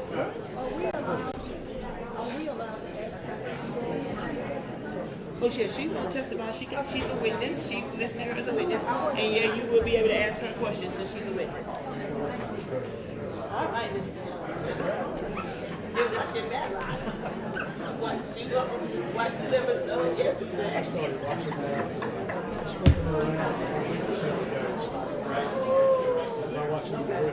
Oh, right, exactly. Absolutely, Mr. Sausage. Oh, we got some celebrity in the building, we wanna let everybody know it.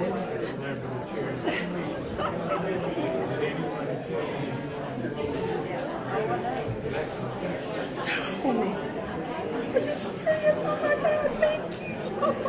That's an honor. Absolutely. Well, you know, my chairman just bailed on me. I didn't hear, what was it? He said I got the peach award for, Bessie Lefty. It's official. That sounds about right. Congratulations, ma'am. Thank you, Miss Kim. My chairman, he bailed on me tonight, so I kinda got through in this. You're doing an excellent job. Thank you so very much. Thank you. I told him, thank goodness I watched an episode of Matlock last night. I was scared the Chiefs was gonna lose. I said, let me watch something else right quick. Oh goodness, they won by 3. Oh no, now this is not our chairman, Dr. Martin Nix is the chair. I'm an attorney advisor. You're doing a good job. Thank you. But Dr. Nix should be here. I wouldn't want to give a statement that's not accurate. He should be here. Oh, okay. I think just you know, he's from that community from Blacksburg. I think just closeness with the right. Exactly. Absolutely. Absolutely. So that's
No, you still wide open. You're like me though. That's why we sort of like, you know, we don't. Well, and let me tell you something, I have to certify every word I say. Yeah. You're in trouble. So it's a little bit, it is, I'm a little bit. Yeah, I'm with you. I'm the same way. So that's like, you know, people that get hyper women, I get like way too me hyper. Yeah. I'm ready.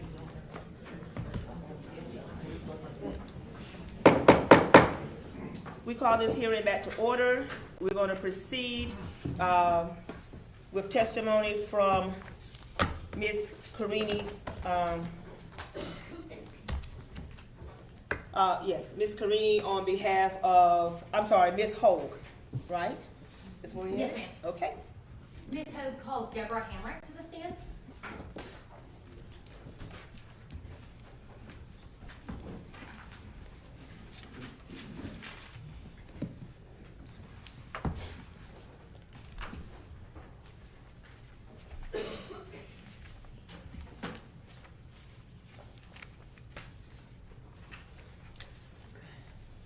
Could you raise your right hand, please, ma'am? Do you solemnly swear the testimony you're about to give in this matter is the truth, the whole truth, and nothing but the truth? I do. Thank you. Ms. Hamrick, thank you for being here. How do you know Erin?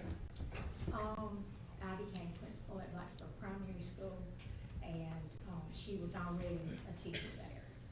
Prior to you becoming principal at Blacksburg Primary School, did you have any other teaching experience? I did, taught sixth grade, science, math, social studies. I've been a coach, which until that I was in all grades. And I went to all the different schools at one time when I was in the IT department. So, Where did you have that prior teaching experience? well, like I said, I went around to all the schools and had to do computer setups and all of that stuff. So I got to know teachers then. So that's all the schools that was in the district at that time. There were 17. I have taught at Blacksburg Middle School on 2 different occasions. That's where I started. I taught at Grassy Pond, 6th grade as well, and then I went to Blacksburg Primary. How long were you a teacher prior to becoming a principal at Blacksburg? Oh, Lord. Let's see. I got to figure that up because I had 10 years at the district office. And then, so it would have been about 9 years. What did you do for the district office? District office, I worked in the IT department. I worked, at that time, I also worked as, fill-in for, the superintendent and the assistant superintendent. And then I worked the other time for the IT department this was when it first began.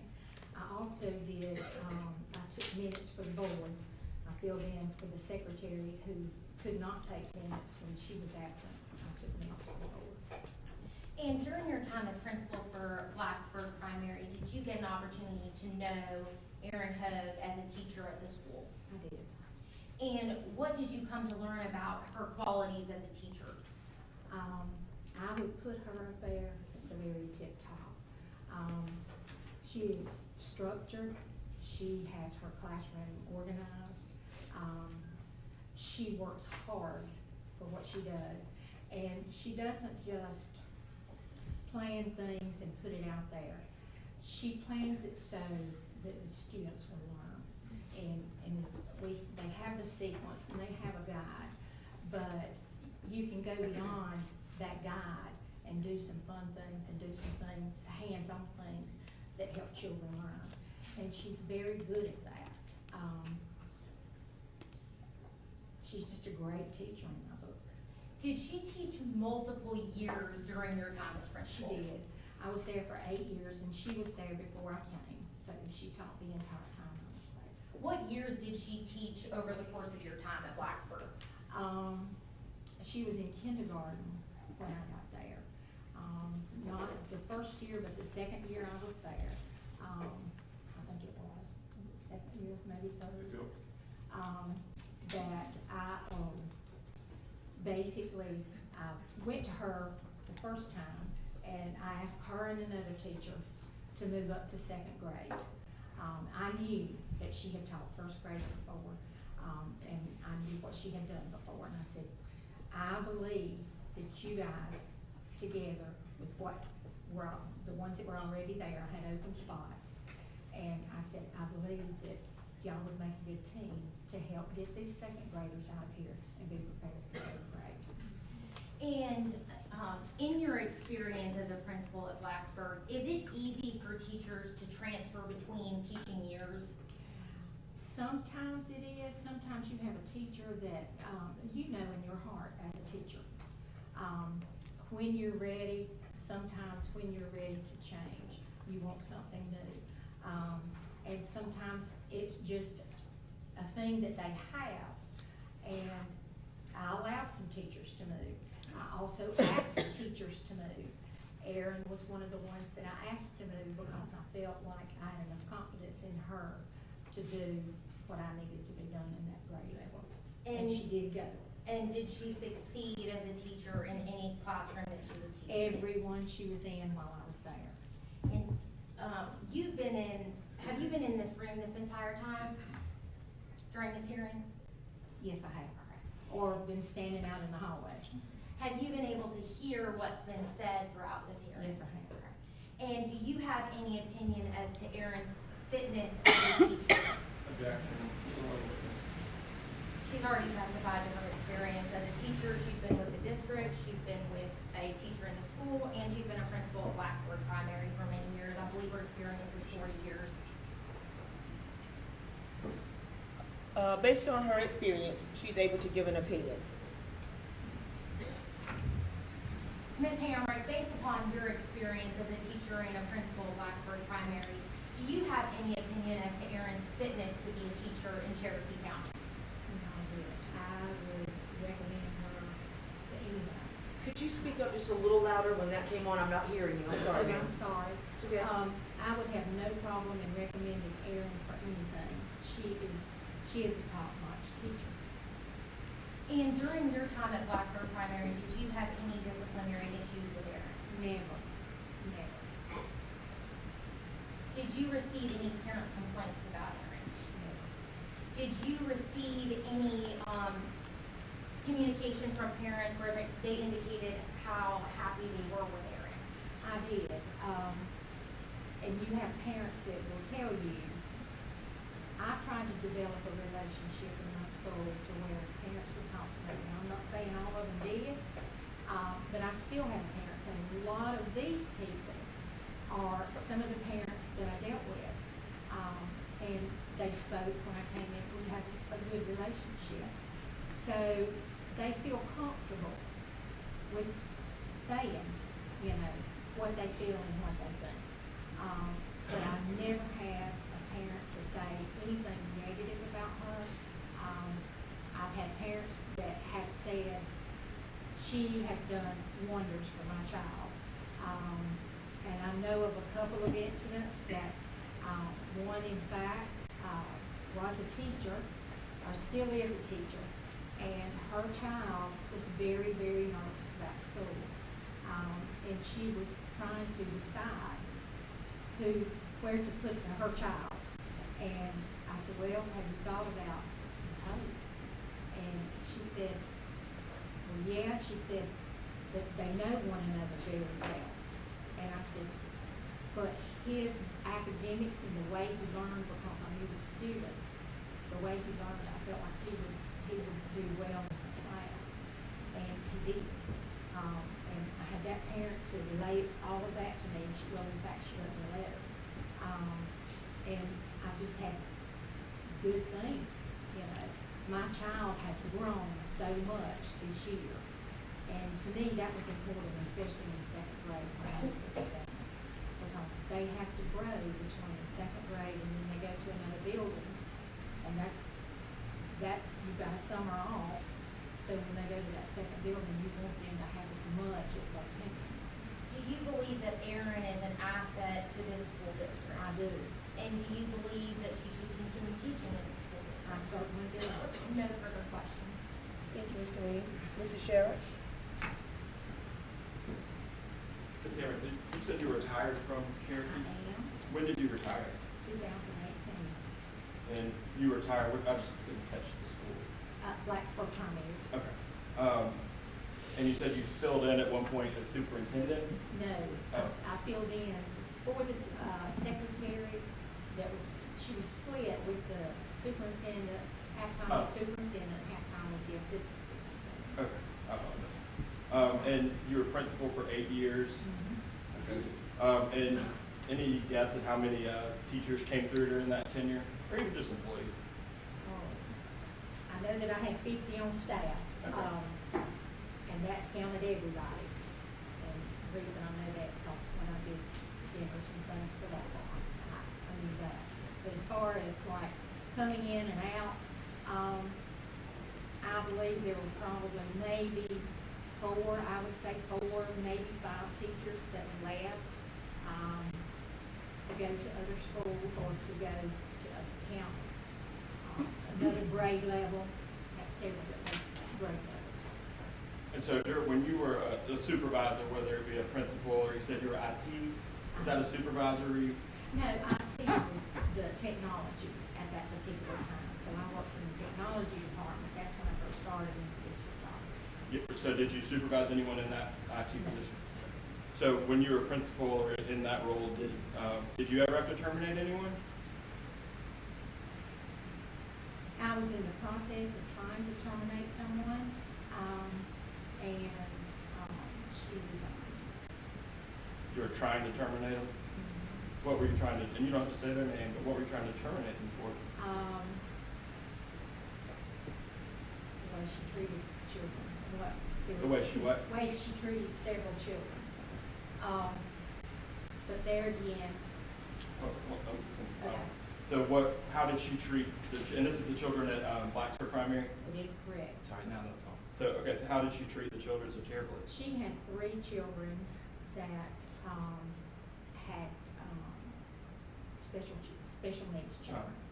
And she singled them out in the classroom. There was also some things that we could not prove, that we suspected. And I went through the process of, she was put on a plan, she refused to follow it. I allowed her to leave the school to go to 2 different schools to observe. I also allowed her to choose a mentor that she wanted. It was, I asked people at the district office, the directors, several of the directors. I had board members in. I tried to do all my homework to make sure that I followed all of the steps. She just refused to do anything to help herself, but she was at the age where she could retire and everything would be fine. And she actually turned her letter in the last day of school, which it should have been turned in April.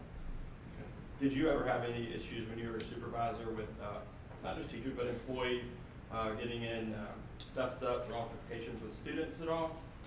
I had one myself, in fact. You did it? Yes. What happened? I had a child that told his mom that I beat him on the back with my fist, which was a lie. And I knew, mom came in, she was hot, and I made the phone call while she was in the office. I called Dr. Moore, that's when she was on staff. I called Dr. Carpenter, told them, they came over immediately, and the mom came in the next morning, bringing the child in with her, and wanted to meet. And she said, he has something he wants to say.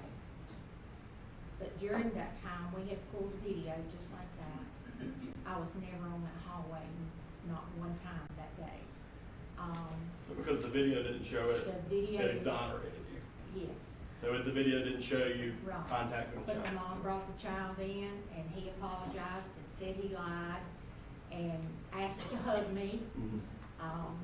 And I hugged him, and I told him I loved him, and, but I also asked him why he did it. Right. Why did you make up a lie? just basically to see his mom. So you were glad So the I video, have been there. right, so, and you were glad the video camera was I there was to glad corroborate? it was, Okay. yes. Just a couple more questions here.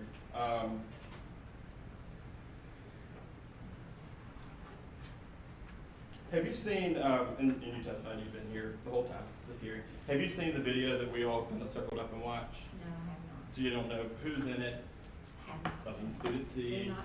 and how many people are in it? Do not know. And you weren't at Blacksburg primary on November 7th. No, sir.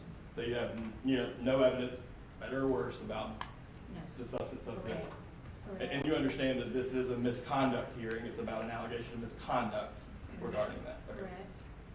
And not about performance. Correct. All right, no further questions. Thank you so much. Does the board have any questions? If so, please raise your hand.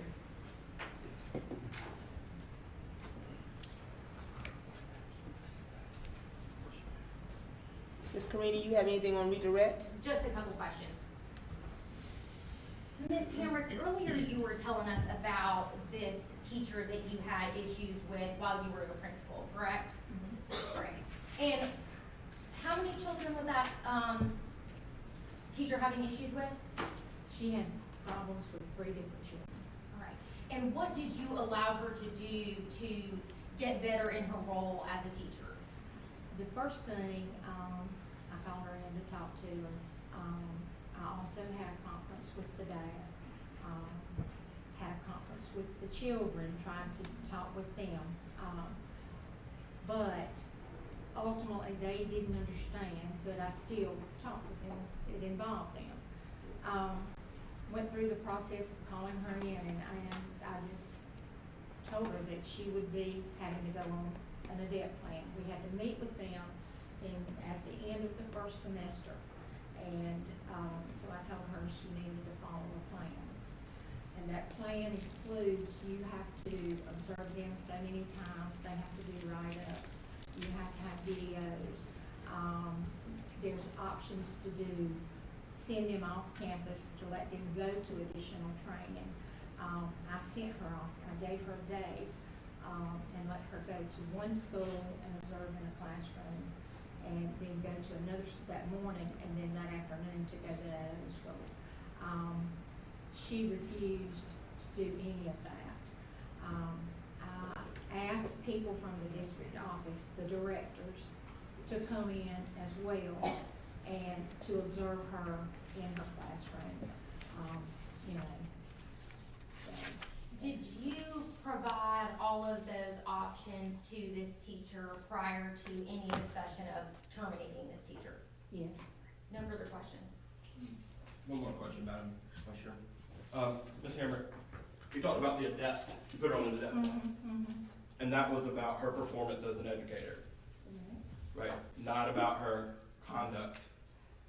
There is a portion in there that you have to watch how they interact. How are they interacting with children, and when children are in groups or at tables, whatever they are in, that you have to interact with them, and it does show or ask you as the observer to describe how they are interacting with the child, whether or not they do anything to make them feel good about what they're doing, therefore.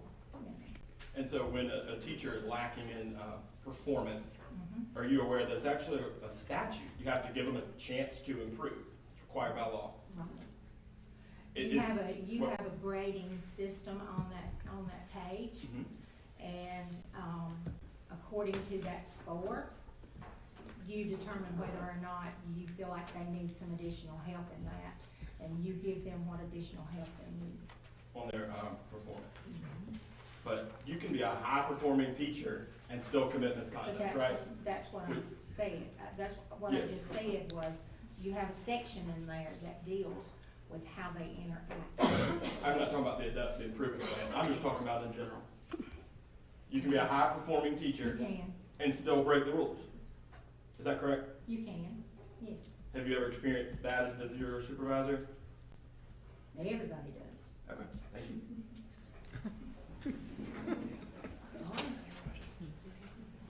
if I may, just one question.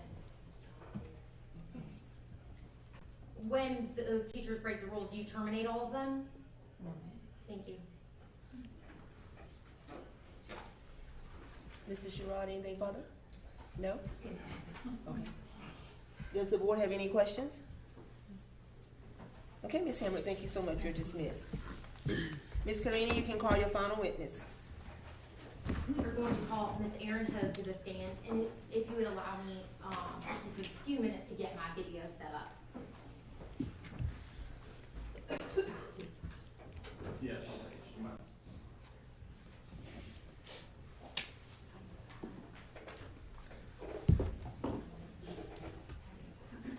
You need more money?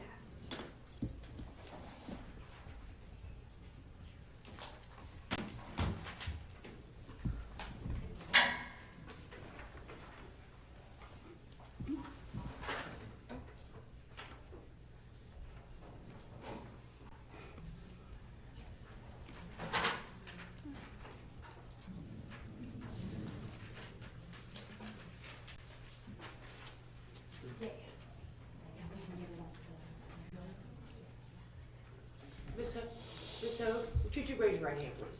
Do you solemnly swear the testimony you're about to give in this matter is the truth, the whole truth, and nothing but the truth? I do. Thank you.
Where did you grow up?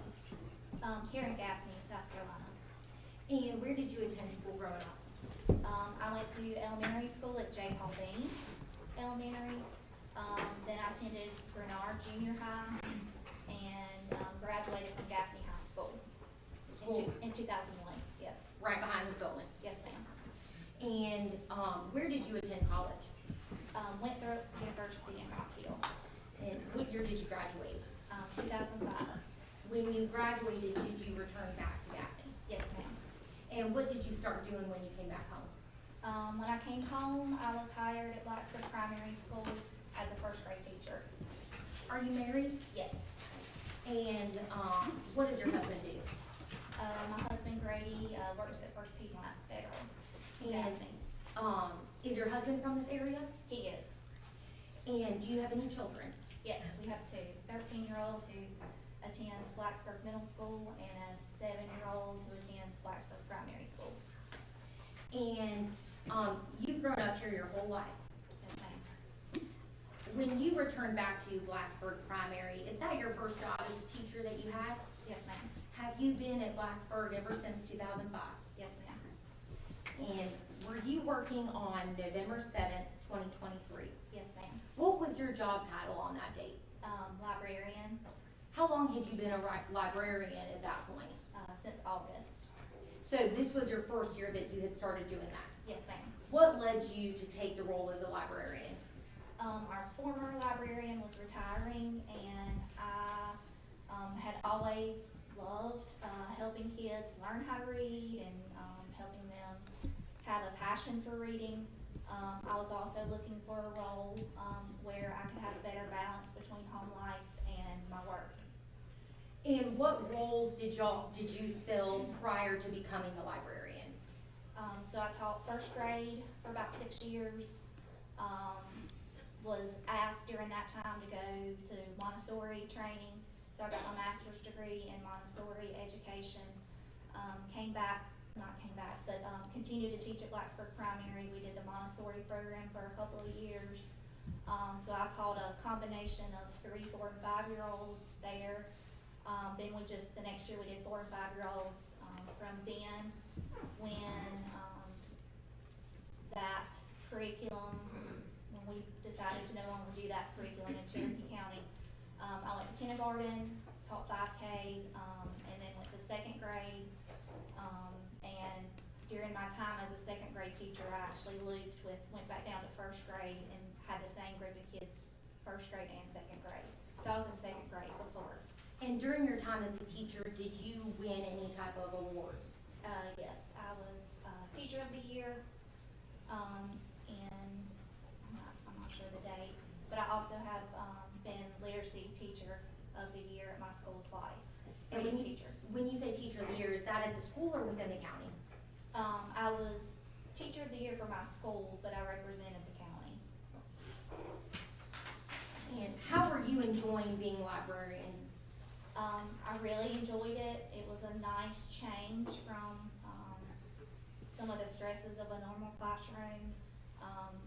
It allowed me to get more involved in my own children's extracurricular activities.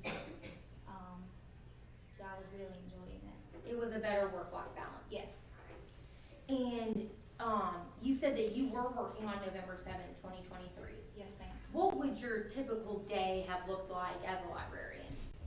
I normally have 4 classes that come to me throughout the day. So I have a 4K class, and then followed by a 5K class. Had a little break, then I had a 1st grade class, another small break, and then a 2nd grade class each day. And on November 7th, did your day follow that pattern that you just provided to us? Yes, ma'am. All right. And what time would the 1st grade class have come into the library? 11:10. And what did you typically do with the students during their library period? So they come into the library and we meet on the carpet spots. I do some kind of lesson with them, have some kind of teaching point, and then for the remainder of the class, I send small groups to go check out library books. And was student C in your class on November 7th, 2023? Yes, ma'am. And have you viewed the video of this incident? Yes, ma'am. All right. And have you also viewed the entire class period as well on video? Yes, I received it this past Friday.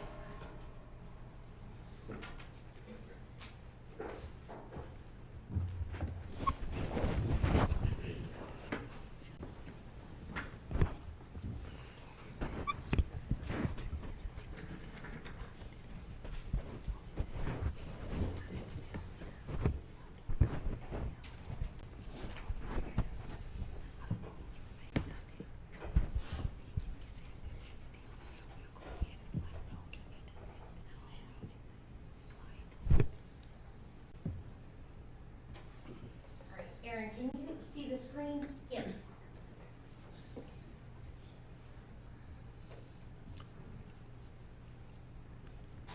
Bump it up to full screen, please. Thank you. Is that better? Yes. Ms.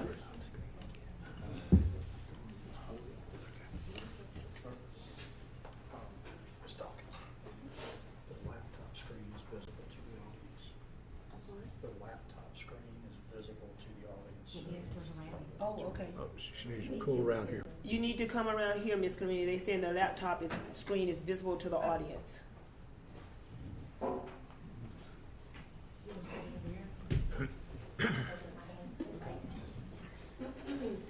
Aaron, Erin, did you see the first couple seconds that I just played? Yes, ma'am. All right. And do you see yourself in this video? I do. Where are you at? I'm on the rug, near the circulation desk. And am I pointing at you right now? Yes, ma'am. That's you wearing a black shirt dress. Yes. At this point, have you seen student C come into the room yet? I believe so, yes. Okay. Where is she located at? She's at the top of the screen. She's already kind of sitting down. There's a boy in blue. Is she over here or is this her?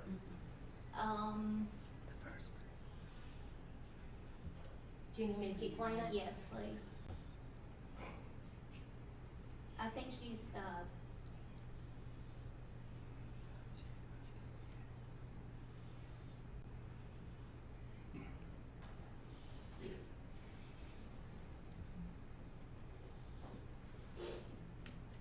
think she's just coming in now, actually.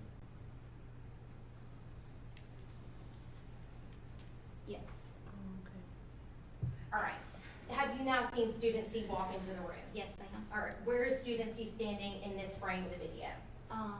Straight in front of where I'm sitting. She has on a pink jacket. Is this her at the table? Yes, ma'am. All right. And can you read what date and time this video's at?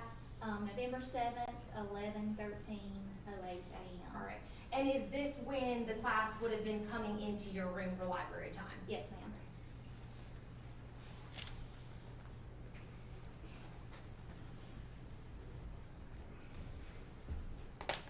All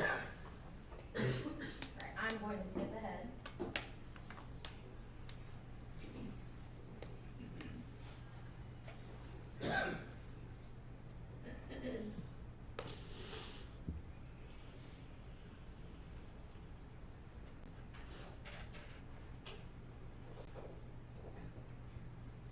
All right.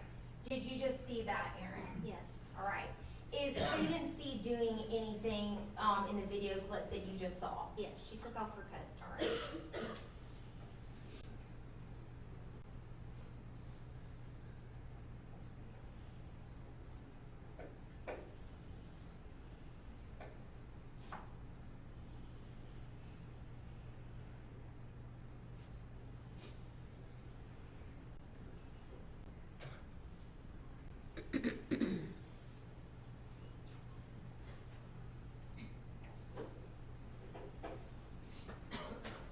All right. What have I just shown you in that video? So student C puts the coat on backwards, puts her arms through, and turns around to the person beside her with her arms at the back like she's holding the zipper together. The student beside her moves so that he can mess with it, and then he gets back in place.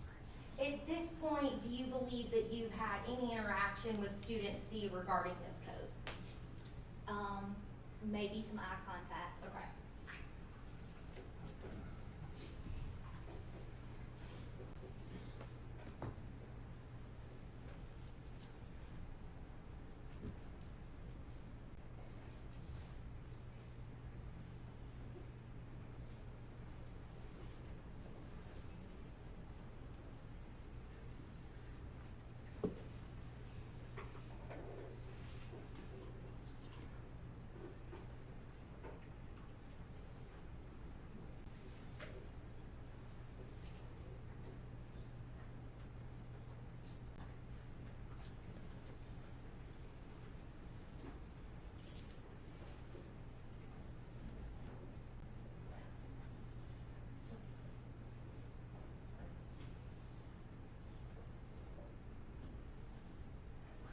At this point, have you had any additional interaction with student C?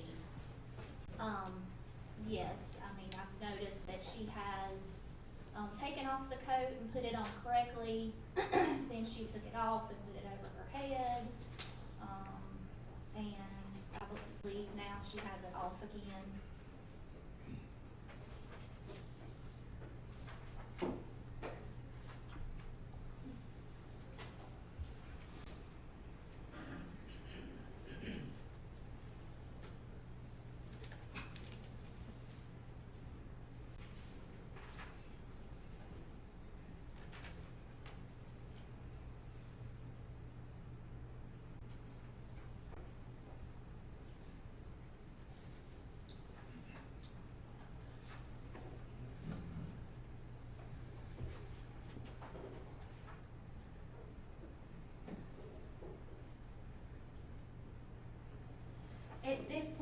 you taken the coat from student C?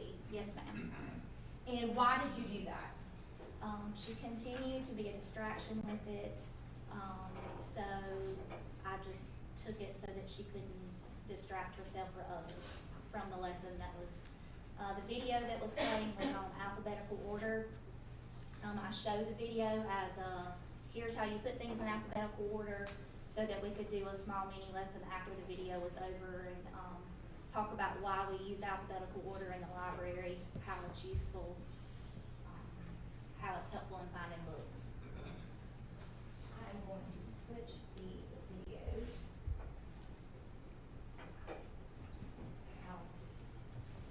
Alex, Yes. just what you, Sorry? just what you, I don't know. Let me go.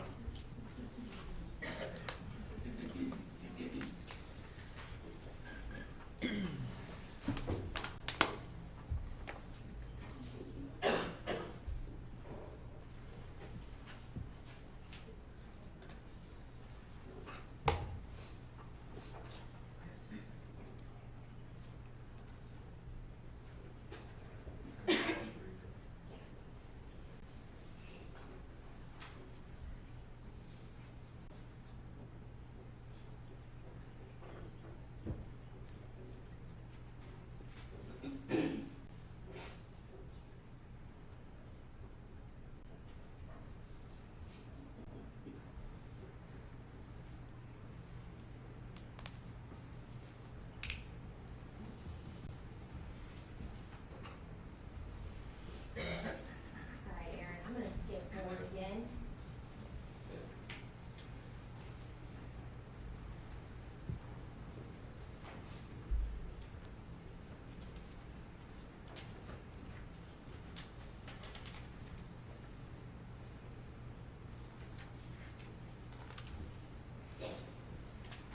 All right, before we get started, can you see where student C is in this clip? Yes, she's Alright. still sitting on the rug. She's still in the same spot on that top, front row. Yes, ma'am.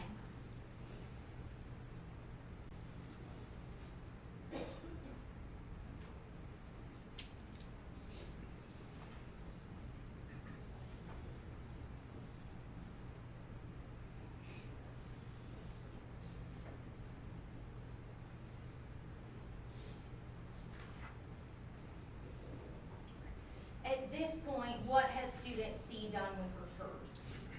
She has put it over her legs. She's pulled her legs up and put the shirt over it. And when she did that, did you have an opportunity to see that at that time? Yes.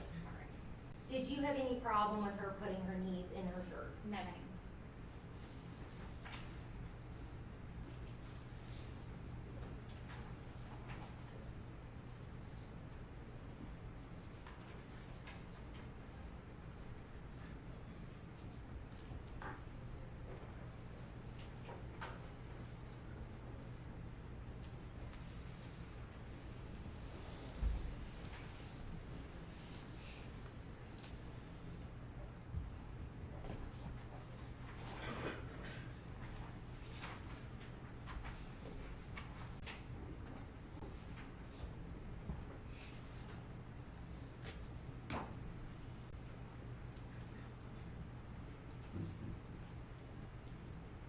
At this point, have you had several opportunities to observe the students that are sitting in front of this video?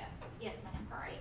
And at any point, do you recall ever having any interaction with student C about her knees being tucked up into her shirt? No, ma'am.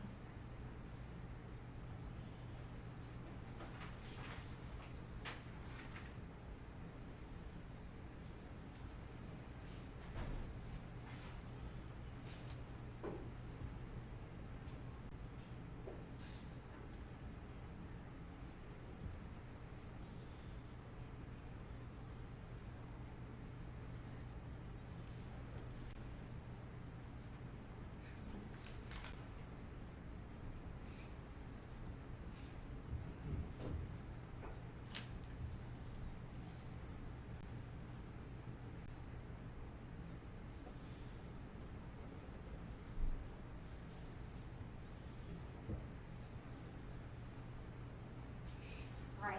Based on what you just saw, have you you just address the student sitting on the rug again? There was some interaction between the two of the other boys, and I asked, it was getting a little boisterous, so I asked one of them to move to his chair seat. All right. But no interaction with student C at that point? No.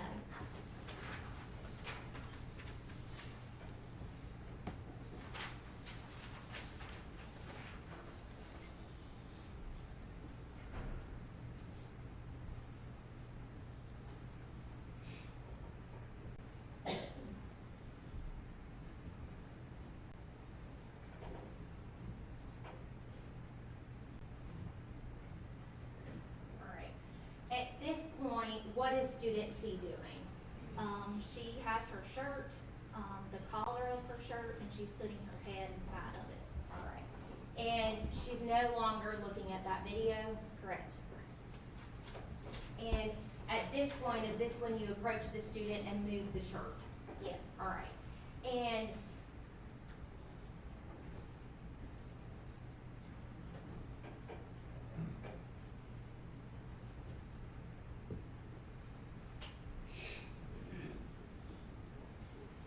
the part of the video that we just showed, did you move that shirt? Yes, I did. And what was your intention in moving that shirt? As I was walking up to her, I remember calling her name, trying to get her attention. I wasn't able to get her attention by calling her name. So my intention was to move the shirt so that she could see what I was asking her to do.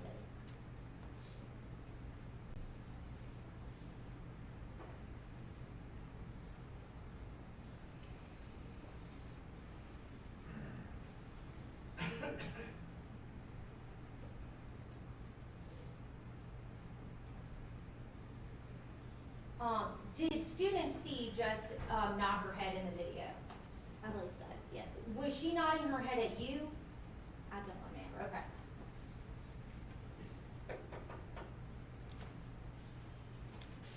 Did she nod her head again? From what I see, yes. All right. Do you believe that's in having any interaction with you at all? I'm not sure.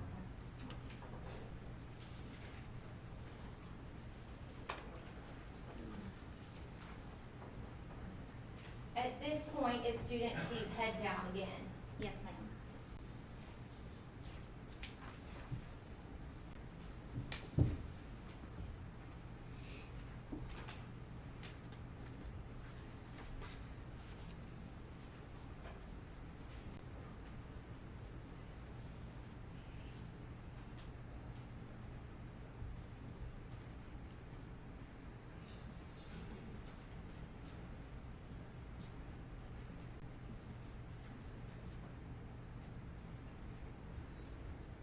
At this point in the video, has she had her head in that shirt for a number of seconds? Yes. And did you have any additional interaction with her regarding the shirt after this? No, ma'am. Did you have any additional interaction with her regarding the coat after this? When it was time to line up, I don't remember if she asked me if she could get the coat or if she just went over and got it and got in line. But she got the coat and then she Yes. lined up with the rest of her class? Yes, ma'am.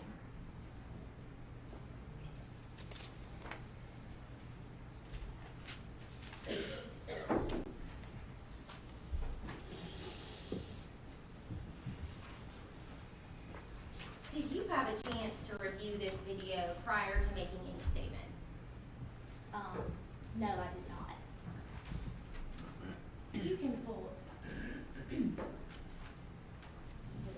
Okay. When did you make that statement? On November 8th, And how did it come about that you were going to draft that statement? that morning I was teaching an intervention group, and while I was teaching that intervention group, that's not something I mentioned during my normal day. I was helping second grade. Each teacher in second grade was taking a different group of kids based on their needs, and teaching to a certain skill, so that those kids, so all of second grade were going in different directions. So I taught an intervention group. It was about 8:30 that morning. Mr. Bender came in the library, and asked to see me out in the hall. When I call with him. He said we had to go to the district office now, that there was a parent, that had called and complained that I had hit her child. Is that the first time that you heard about this incident on November 8th, 2023? Yes, ma'am. Did you continue teaching on November 7th, 2023 through the end of the day? Yes, ma'am. And when Mr. Bender came and got you, he told you that someone had alleged that you hit the child? Yes, ma'am. All right. And then where did you go at that point? To the district office. And when you went to the district office, did you meet with anybody else other than Mr. Bender? Yes, we met in Dr. Carpenter's office. And at that point, is that when Dr. Carpenter asked you if you would be willing to write a statement? Yes, ma'am. All right. And is Exhibit 1 the statement that you drafted? Yes, ma'am. All right. And at that point, you had been told that you were alleged to have hit a child, correct? Correct. All right. Your statement does not make a mention of that, right? Right. Why is that? Because I didn't remember hitting a child. You didn't remember this incident? No. And did you know that there was video of the incident? I knew there was a camera in the library. Okay. Yes. But they didn't, you were never told that you had an opportunity to watch the video No. prior to making that statement? No, ma'am. All right. So you went ahead and wrote down what you remember? Yes, ma'am. After you wrote this statement, did you ever have an opportunity to amend that statement? Yes, so we met with Dr. Carpenter on the 8th, when he told me he was putting me on administrative leave after I made my statement. He said he would investigate the matter. We went back in, Mr. Bender and I, on the 10th. He asked me if I wanted to amend my statement. I told him I didn't because at that point I still had not seen the video, so I was just going on what I remembered from the 7th. And were you subsequently given the ability to watch the video? After he asked me would I like to revise my statement and I declined, yes, he did show me the video. Did you see the entirety of the class period or did you see a snippet of it? No, ma'am, I just saw a 2 minute snippet. All right. And is that the 2-minute block of the class where it shows the incident between you and the child? Yes, ma'am. That 2-minute clip, does it show the beginning portion of the class at all? Correct. And once you had the opportunity to see the video, did you provide an amended written statement? No, I did not. All right. Did you amend your statement at all verbally? Yes. To who? Dr. Fall. All right. That afternoon. And what was your amended statement at that point? That I had seen, after seeing the video, of course, I remembered, of course, because of what I saw, that she had put her head up in the coat, or excuse me, in the shirt.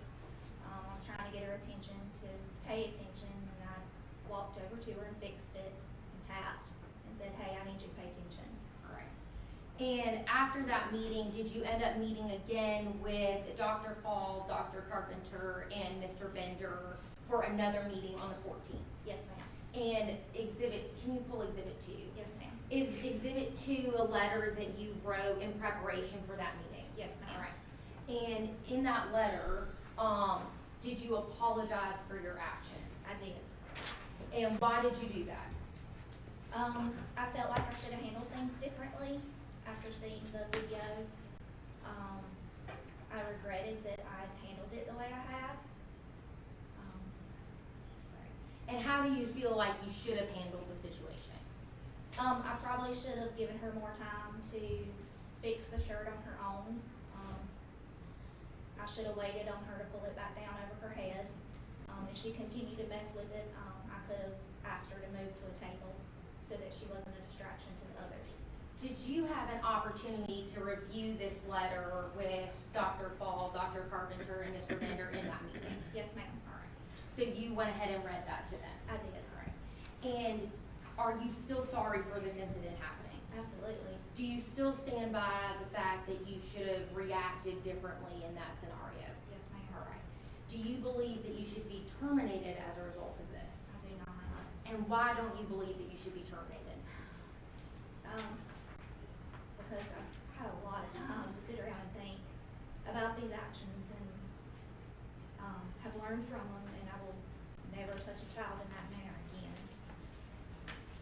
Have you ever had any disciplinary action with the school prior to this? No, ma'am. How would you like to see this matter resolved? I would love to go back into my position as librarian at Blacksburg Primary School. Have you ever had an opportunity to speak with the mom of this child? I have not. Did you learn at some point that she was wanting to press charges? I did. All right.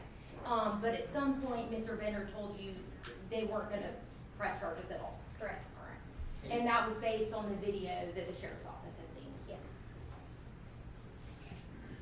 One moment.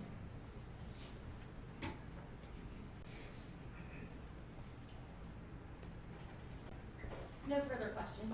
Thank you so much. Mrs. Sharon Cross?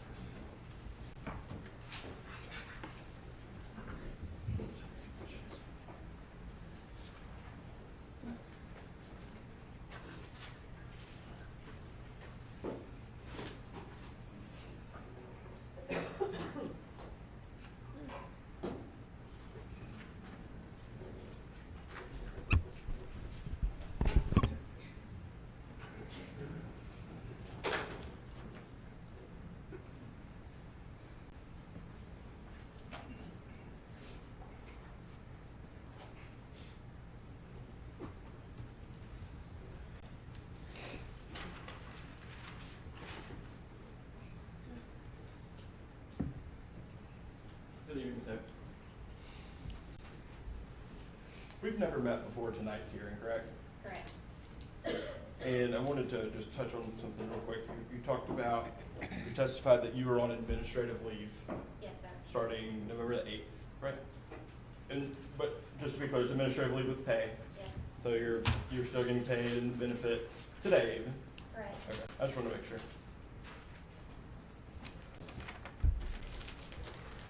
You talk a lot about you regret that this happened, and you wish you could take it back, and that type of situation. And you might have answered this earlier.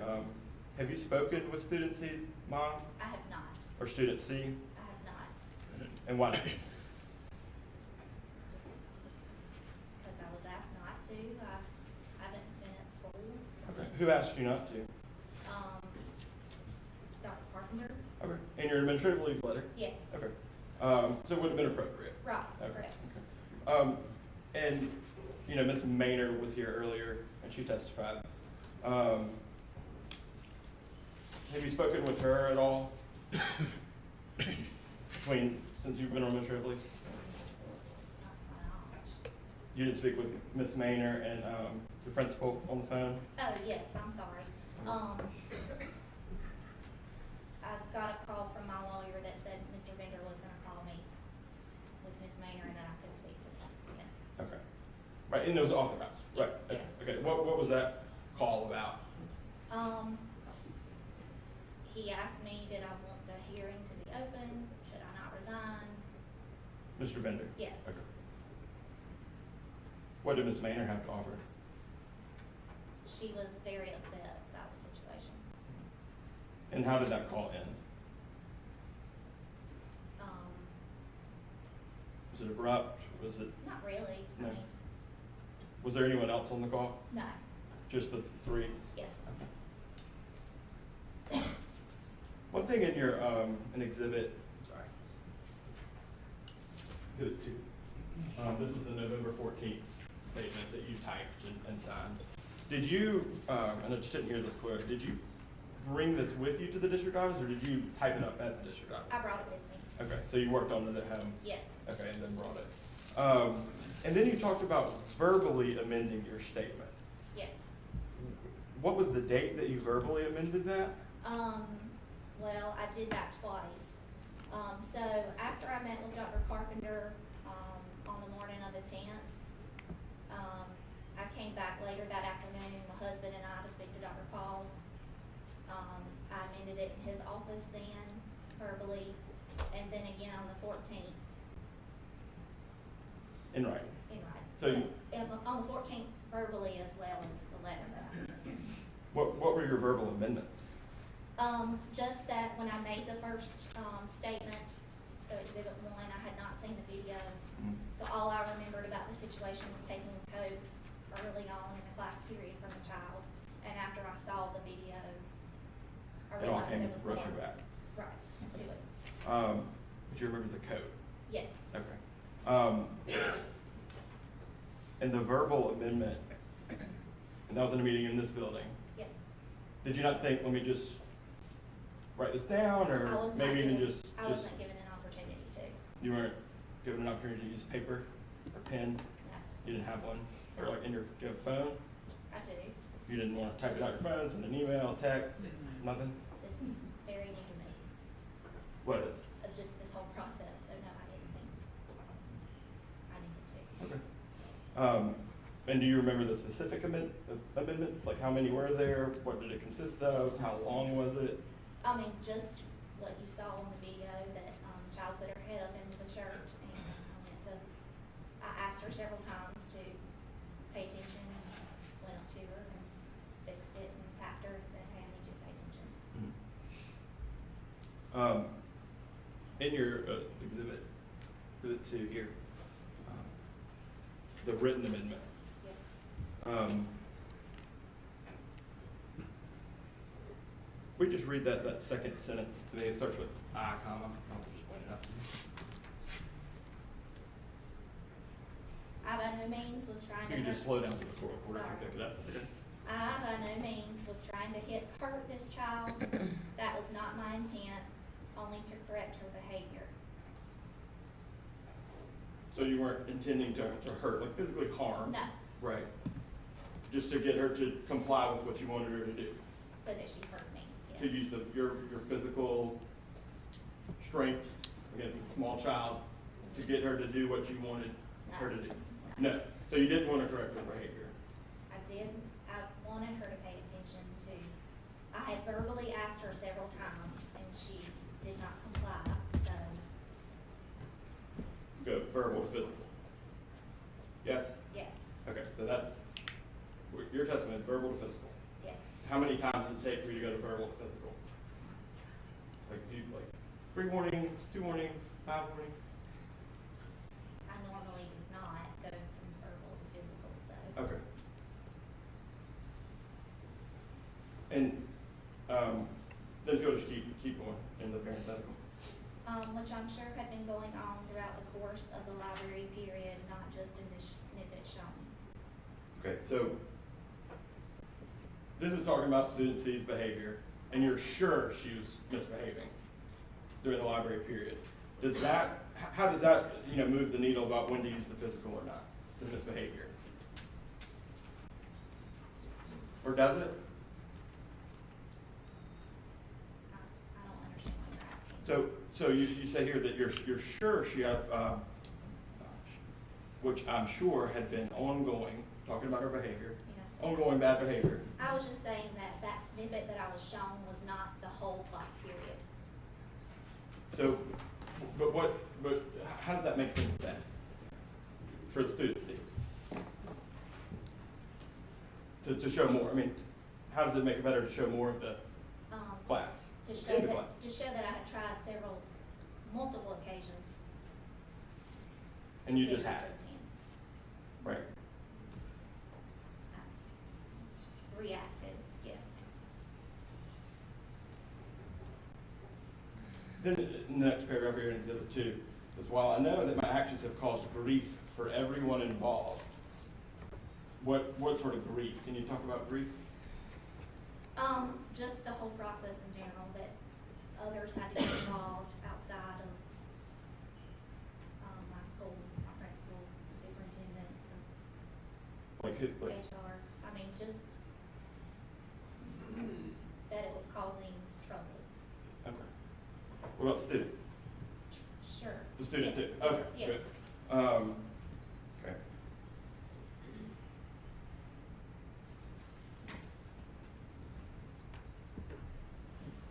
You acknowledge that your behavior, and even in the 2-minute snippet, just in a vacuum, is a violation of district policy, right? I realize I shouldn't, but sure, yes. Is that a violation of district policy?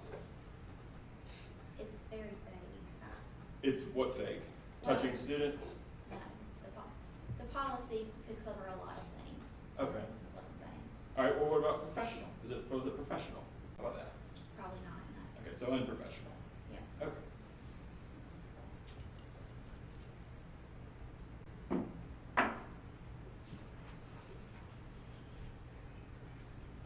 Going down to that last paragraph, we just read that entire paragraph.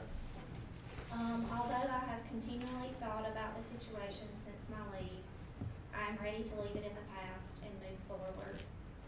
I have no ill will towards the child or the mother involved and strive to be professional in any future endeavors. Please allow me to do so. Okay. What part of that sentence that I just wanted to ask you about was the, you say no ill will toward the student C, right? I'm just confused as to why you have to disclaim this ill will against student C's mother. Like, Well, I knew she made the claim. what I don't- claim? Or she had said that the student came home and said that I hit her.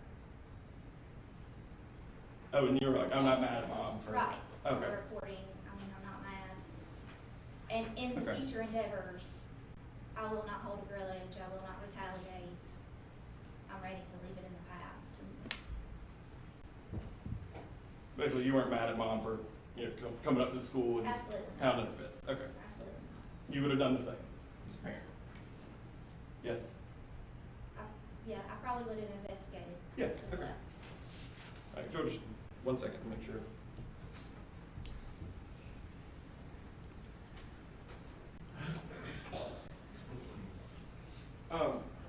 During the videos we were watching student C, and you talked about she wouldn't comply, she wouldn't follow your directions, she wouldn't do what you said.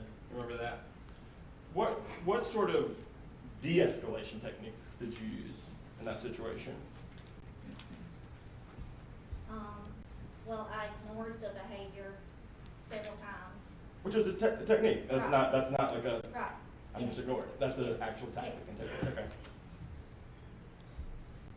What else? I continue to speak to her verbally. Did you call on anyone to come help you out, like I did not. down the hall person or No, office? I did not. Does that occur? Sometimes you gotta call office, get some help, right? Sometimes, yes. Yeah. I mean, especially you have a huge classroom, a library, kids all around. And so why didn't you go there when we're trying to de-escalate the situation with student C? I don't know that I felt like it was to the extreme of calling for help. Okay. Some cases where students are violent, or students completely lose it. I mean, those are the kind of situations where you call and ask for help. And this just isn't one of those.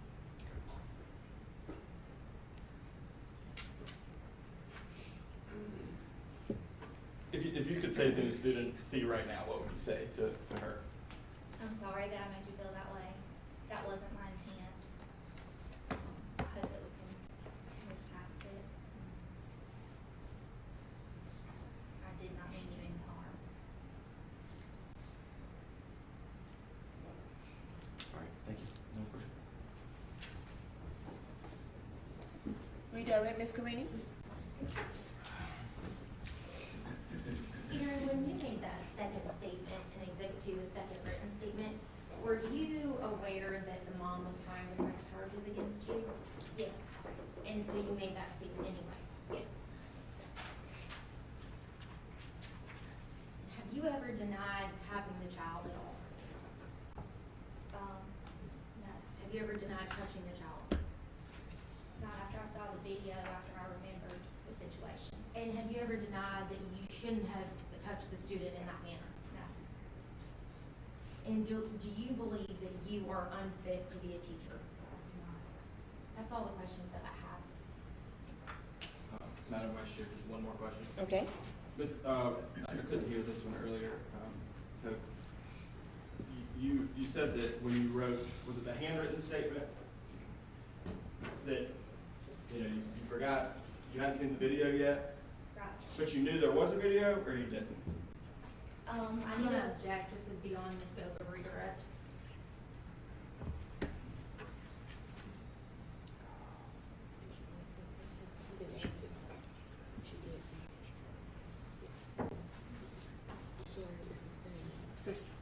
objection sustained.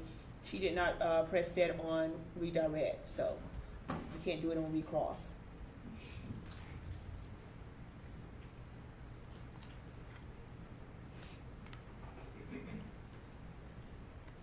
Do you wish in your handwritten statement that you would have admitted to everything? I didn't remember everything when I made my statement. And that's why I wasn't in there. Yes, all I remembered was taking the code. No further questions. Thank you. Thank you so much. Are there any questions from the board? If so, please raise your hand. Ms. Shippey? Student C, was she, did you have problems with her in the past? Did she have behavior problems or ongoing behavior problems prior to this day? Not in the library, no. I hadn't ever had a problem with her before. Okay. Did you ever ask her if she was okay? Because, like, from me watching the video, she had her head down. That kind of appeared to be something was wrong with her. Maybe she wasn't feeling good. Right. Or when I'm cold, Right. you know, I stretch my shirt and pull it over, being that, you know, the coat was taken because she was fidgeting with it. Right. Did you ever ask her if she was okay? Because again, her demeanor showed either she was sad about something, I don't know, we couldn't hear the video. Right. Did you ever check like her well-being? Because she appeared to me as if in distress of something, not saying you, Right. but whether it may have been something at home, maybe mama made her wear an outfit she didn't want to wear. Did you ever ask her if she was okay? I did not. I was in the process of trying to monitor and check out books and do a plethora of things. I kind of assumed that she was upset that I took the code and she wouldn't stop playing with it. So no, I did not ask if there was anything going on. Okay. I have a question. We talked about calling someone for help, but not necessarily in the scope of calling for help, but would an alternative have been to call Ms. Maynard to come back and collect her? Or is Ms. Maynard in another, doing something else during that period? Is that not an option? That's their unencumbered time, their Okay. 30 minutes that the state asked Okay. of them, so try not to bother them during their, it's Okay. considered planning time, but it's, Right. this year it's called the unencumbered 30 minutes of the state. Correct. Okay, okay. And one more question, because you just said yourself that you were in the midst of doing a plethora of things, those were your words.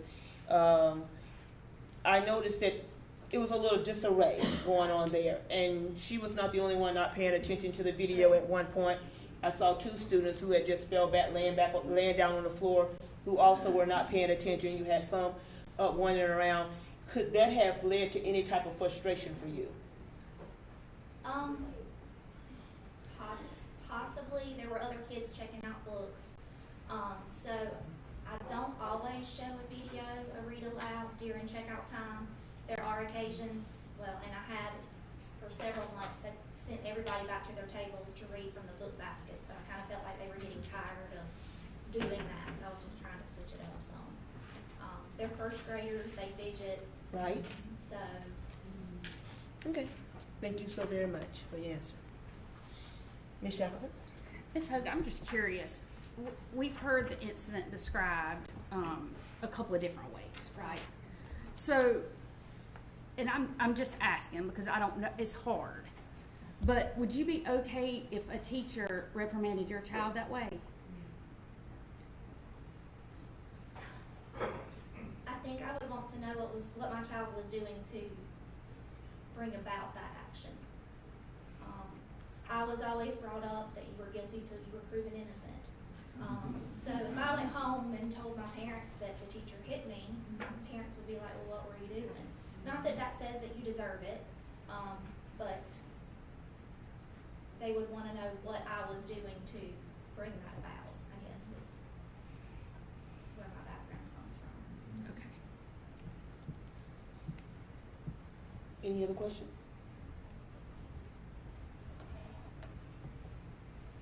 Okay. Any rebuttal on behalf of the administration? No, Madam Vice Chair. Okay. If not, then each attorney may present a brief summation, not to exceed 15 minutes, please.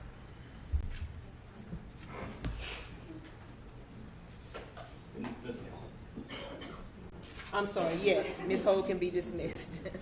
Should I take a brief second to get the exhibits together? Sure.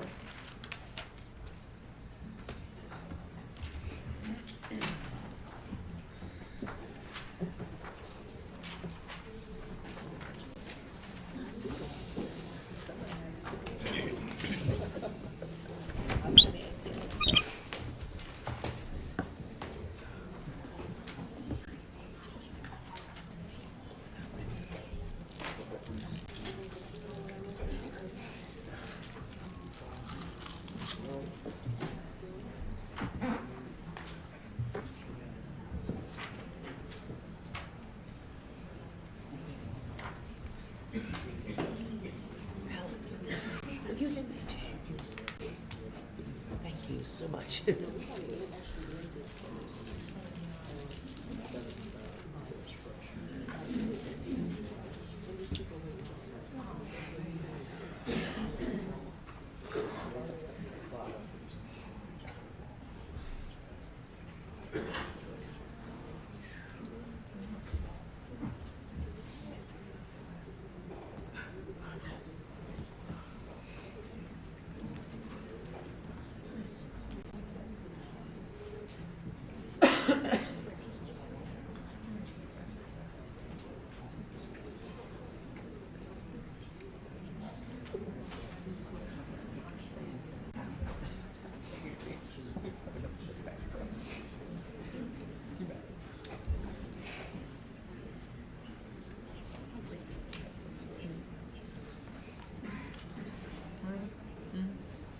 You good?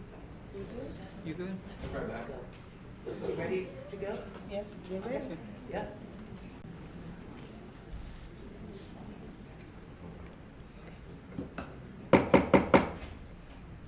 We're back in session. All right, Mr. Sherrod? Madam Vice Chair, members of the board, again, thank you for allowing us the opportunity to be here today and protecting this process and a process that's in turn protecting the students of this school district. We painstakingly went through that. We both in our openings told you we would do that. I think we both delivered on that. And that this is important. This is important. This is someone's livelihood at stake, right? You know, it's important that we strive to get these things right, especially in a deliberative sense, in a deliberative body. We work so hard to try to get them right. But, you know, being a teacher, when you're in charge of this room full of young children every day, you can't just choose to, thought about it, but I didn't call somebody from down the hall. I should have maybe de-escalated, but this time I went another way. Because that is somebody's child in your care. In loco parentis, we've heard that before. That's the parent. That's what our teachers do. That's the level of charge that we give them to take care of our students 180 days a year. And we give them the training. We give them the policies. We give them the procedures, the education. We provide that. But to deliberately turn your head and decide that I would rather, as Ms. Hogue put it, not try to hurt a child, just correct that student C's behavior with physical aggression toward that child, while the child's in a turtle shell t-shirt, coming up and shaking her and popping her on the leg. That's making a choice. That's an action. And y'all designed your policies that we've gone through for there to be a consequence. And the person that you hired, Dr. Fall, testified, it's unprofessional. Ms. Hogue testified it was unprofessional. She admits it. She admits she did it. She admits what she did was wrong, was unprofessional. Dr. Fall had to put those pieces of the puzzle together with the policy and make a determination and recommend to y'all that she be terminated. She admitted it. The facts are not in dispute. members of the board, they're not in dispute. Not one thing. And we went through all these other videos and talked about coats and all this stuff. No, I don't care if it was a 2-second clip. You don't put your hand on our kids. You don't do that. And when you take that step and make that decision, by God, there should be consequences. And I hope, members of the board, that you will take everything that y'all designed and put into place. People, policies, everything, politics, you name it. Everything that y'all put into place and make it work. And so strongly, after you deliberate,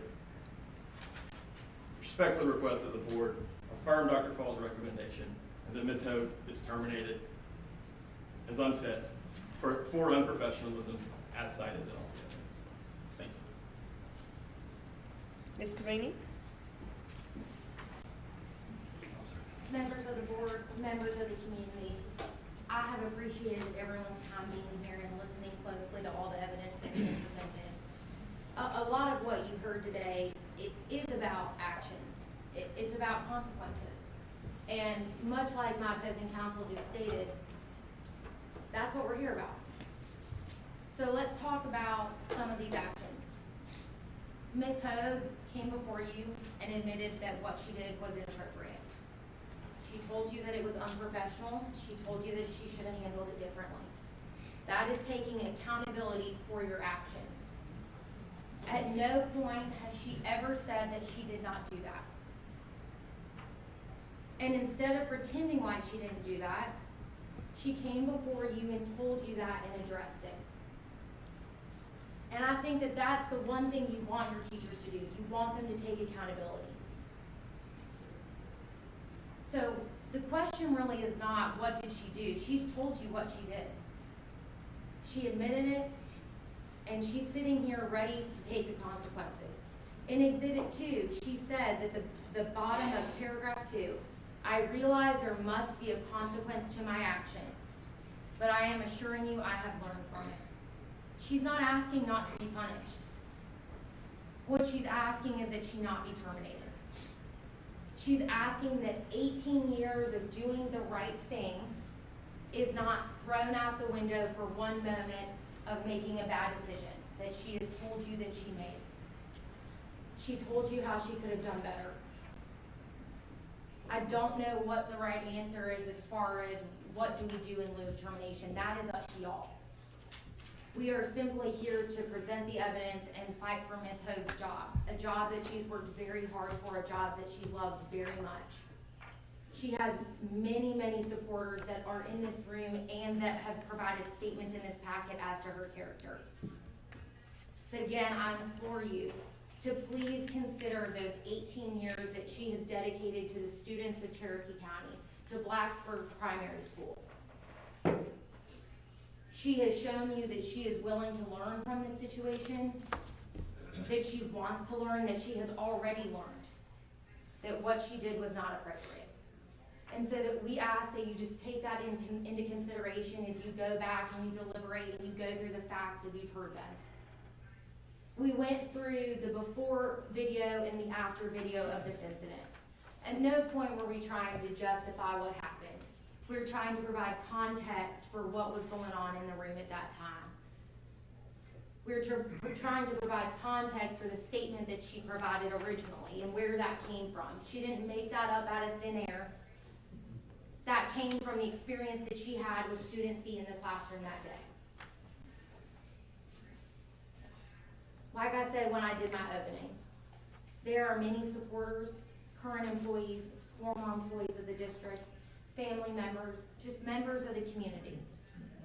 And the only thing that I think that Aaron and I can really ask you to do, and the only thing that we would want you to do, is we just want y'all to make a decision that when you have to speak to your constituents in the community and you have to look at people in the eye, when you go to the grocery store, when you go home to your family, you can say, you know what, this was a tough decision, but I made the right decision. And I hope that that decision is to keep Ms. Hogue employed with the district. I really appreciate y'all's time tonight. I know that y'all have other jobs, but I appreciate your dedication and your time to this, school district, and we appreciate your time deliberating this matter. Thank you. Thank you. That concludes the presentation of the parties' cases. The board will now deliberate in executive session. No votes will be taken in executive session. The board will vote and announce its decision in open session. May I have a motion to go into executive session for deliberations? Motion. Is there a second? Second? Any discussion? All in favor by raising your hand? The motion carries. The board is now in executive session.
want to thank each of you for your patience as the board took time to deliberate.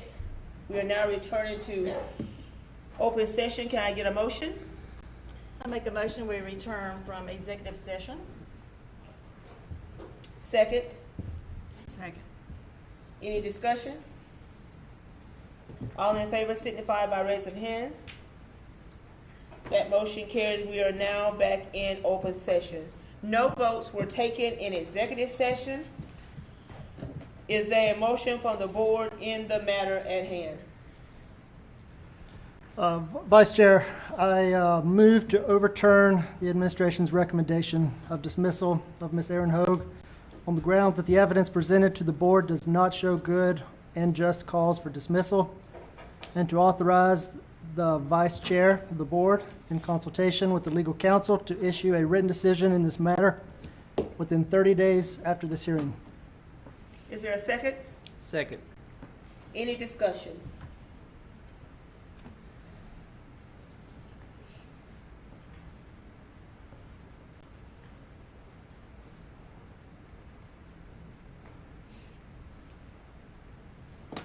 Board members, if there's any discussion, now's the time. Hearing none, all in favor to overturn the administration's recommendation, signify by raising your hand.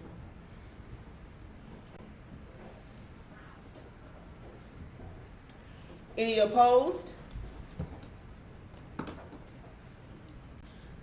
The motion carries with the majority. That is Mr. Blatwell, Mr. Cash, Ms. Gallman, Ms. Shackelford, Mr. Wilkins in favor of overturning the administration recommendation, Ms. Shippey, myself, Ms. Dawkins, opposed. For the record, within 30 days, a written decision of the board will be issued consistent with the board's announced decision. We thank everyone for your participation in the hearing. This hearing is concluded. Do I get a motion to adjourn? So moved. Second? Second. Motion carries by signifying with a raised hand. Motion carries. Thank you so very much.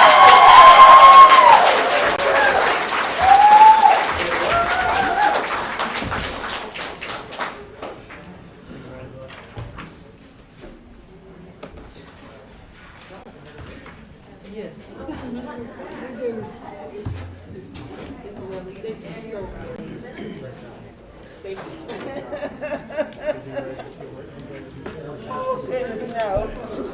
I guess we just stay here. Can we get food? Yeah, thanks, All sir. right, thank you, sir. Thanks. Good to see you. Thank you, sir. Thank you for your patience.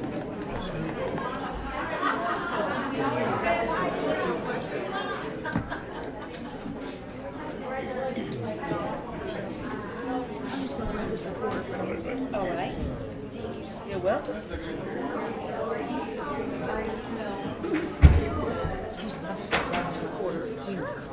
Can we get food? I doubt it. Cause we got them meetings. You want to meet at Waffle House? That's what.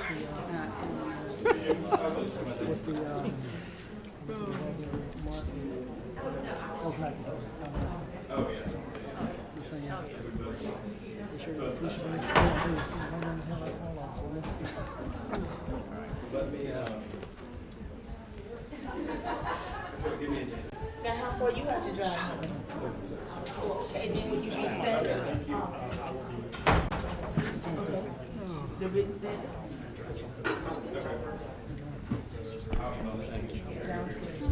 Thank you so very much. Good to see you.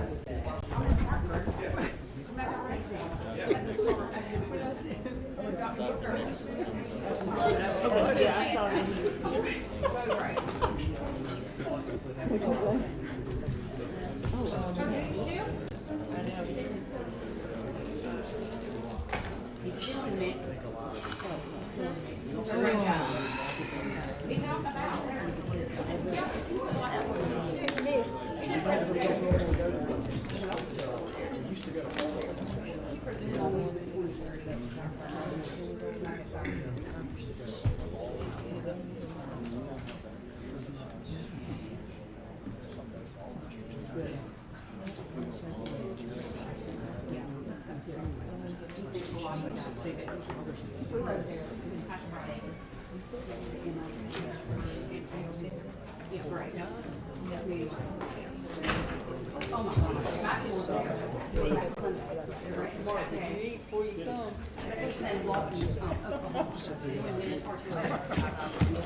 We're still in session, having made the motion, coming out of executive, so you can just make the motion and move on.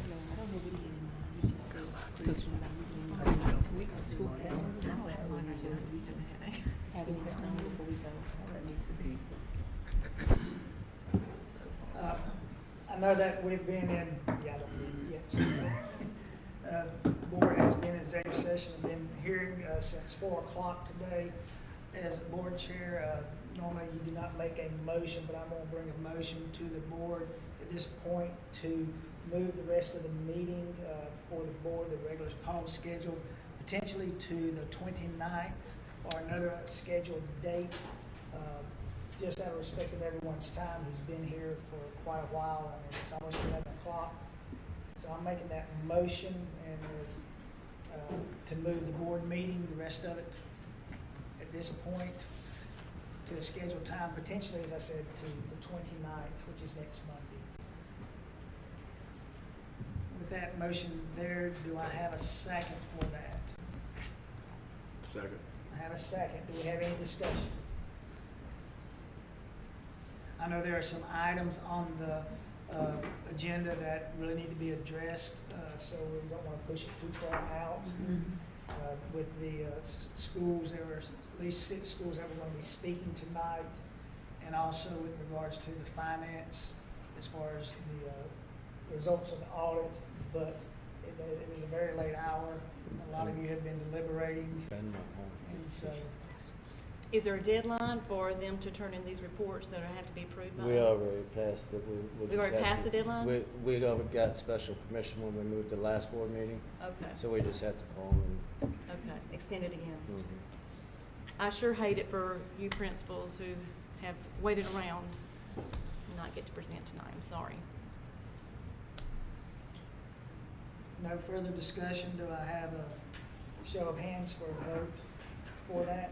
You need a Move. second or not? No, he- Billy Mr. Black, second. Oh, okay, I didn't hear that. Show of I mean, I- hands. Show of hands against. As you, show a majority is for with Ms. Shippey voting against. Do I have a motion that we adjourn the meeting? Motion to adjourn? Motion, do we have a second? Second. Do we have any discussion? Show of hands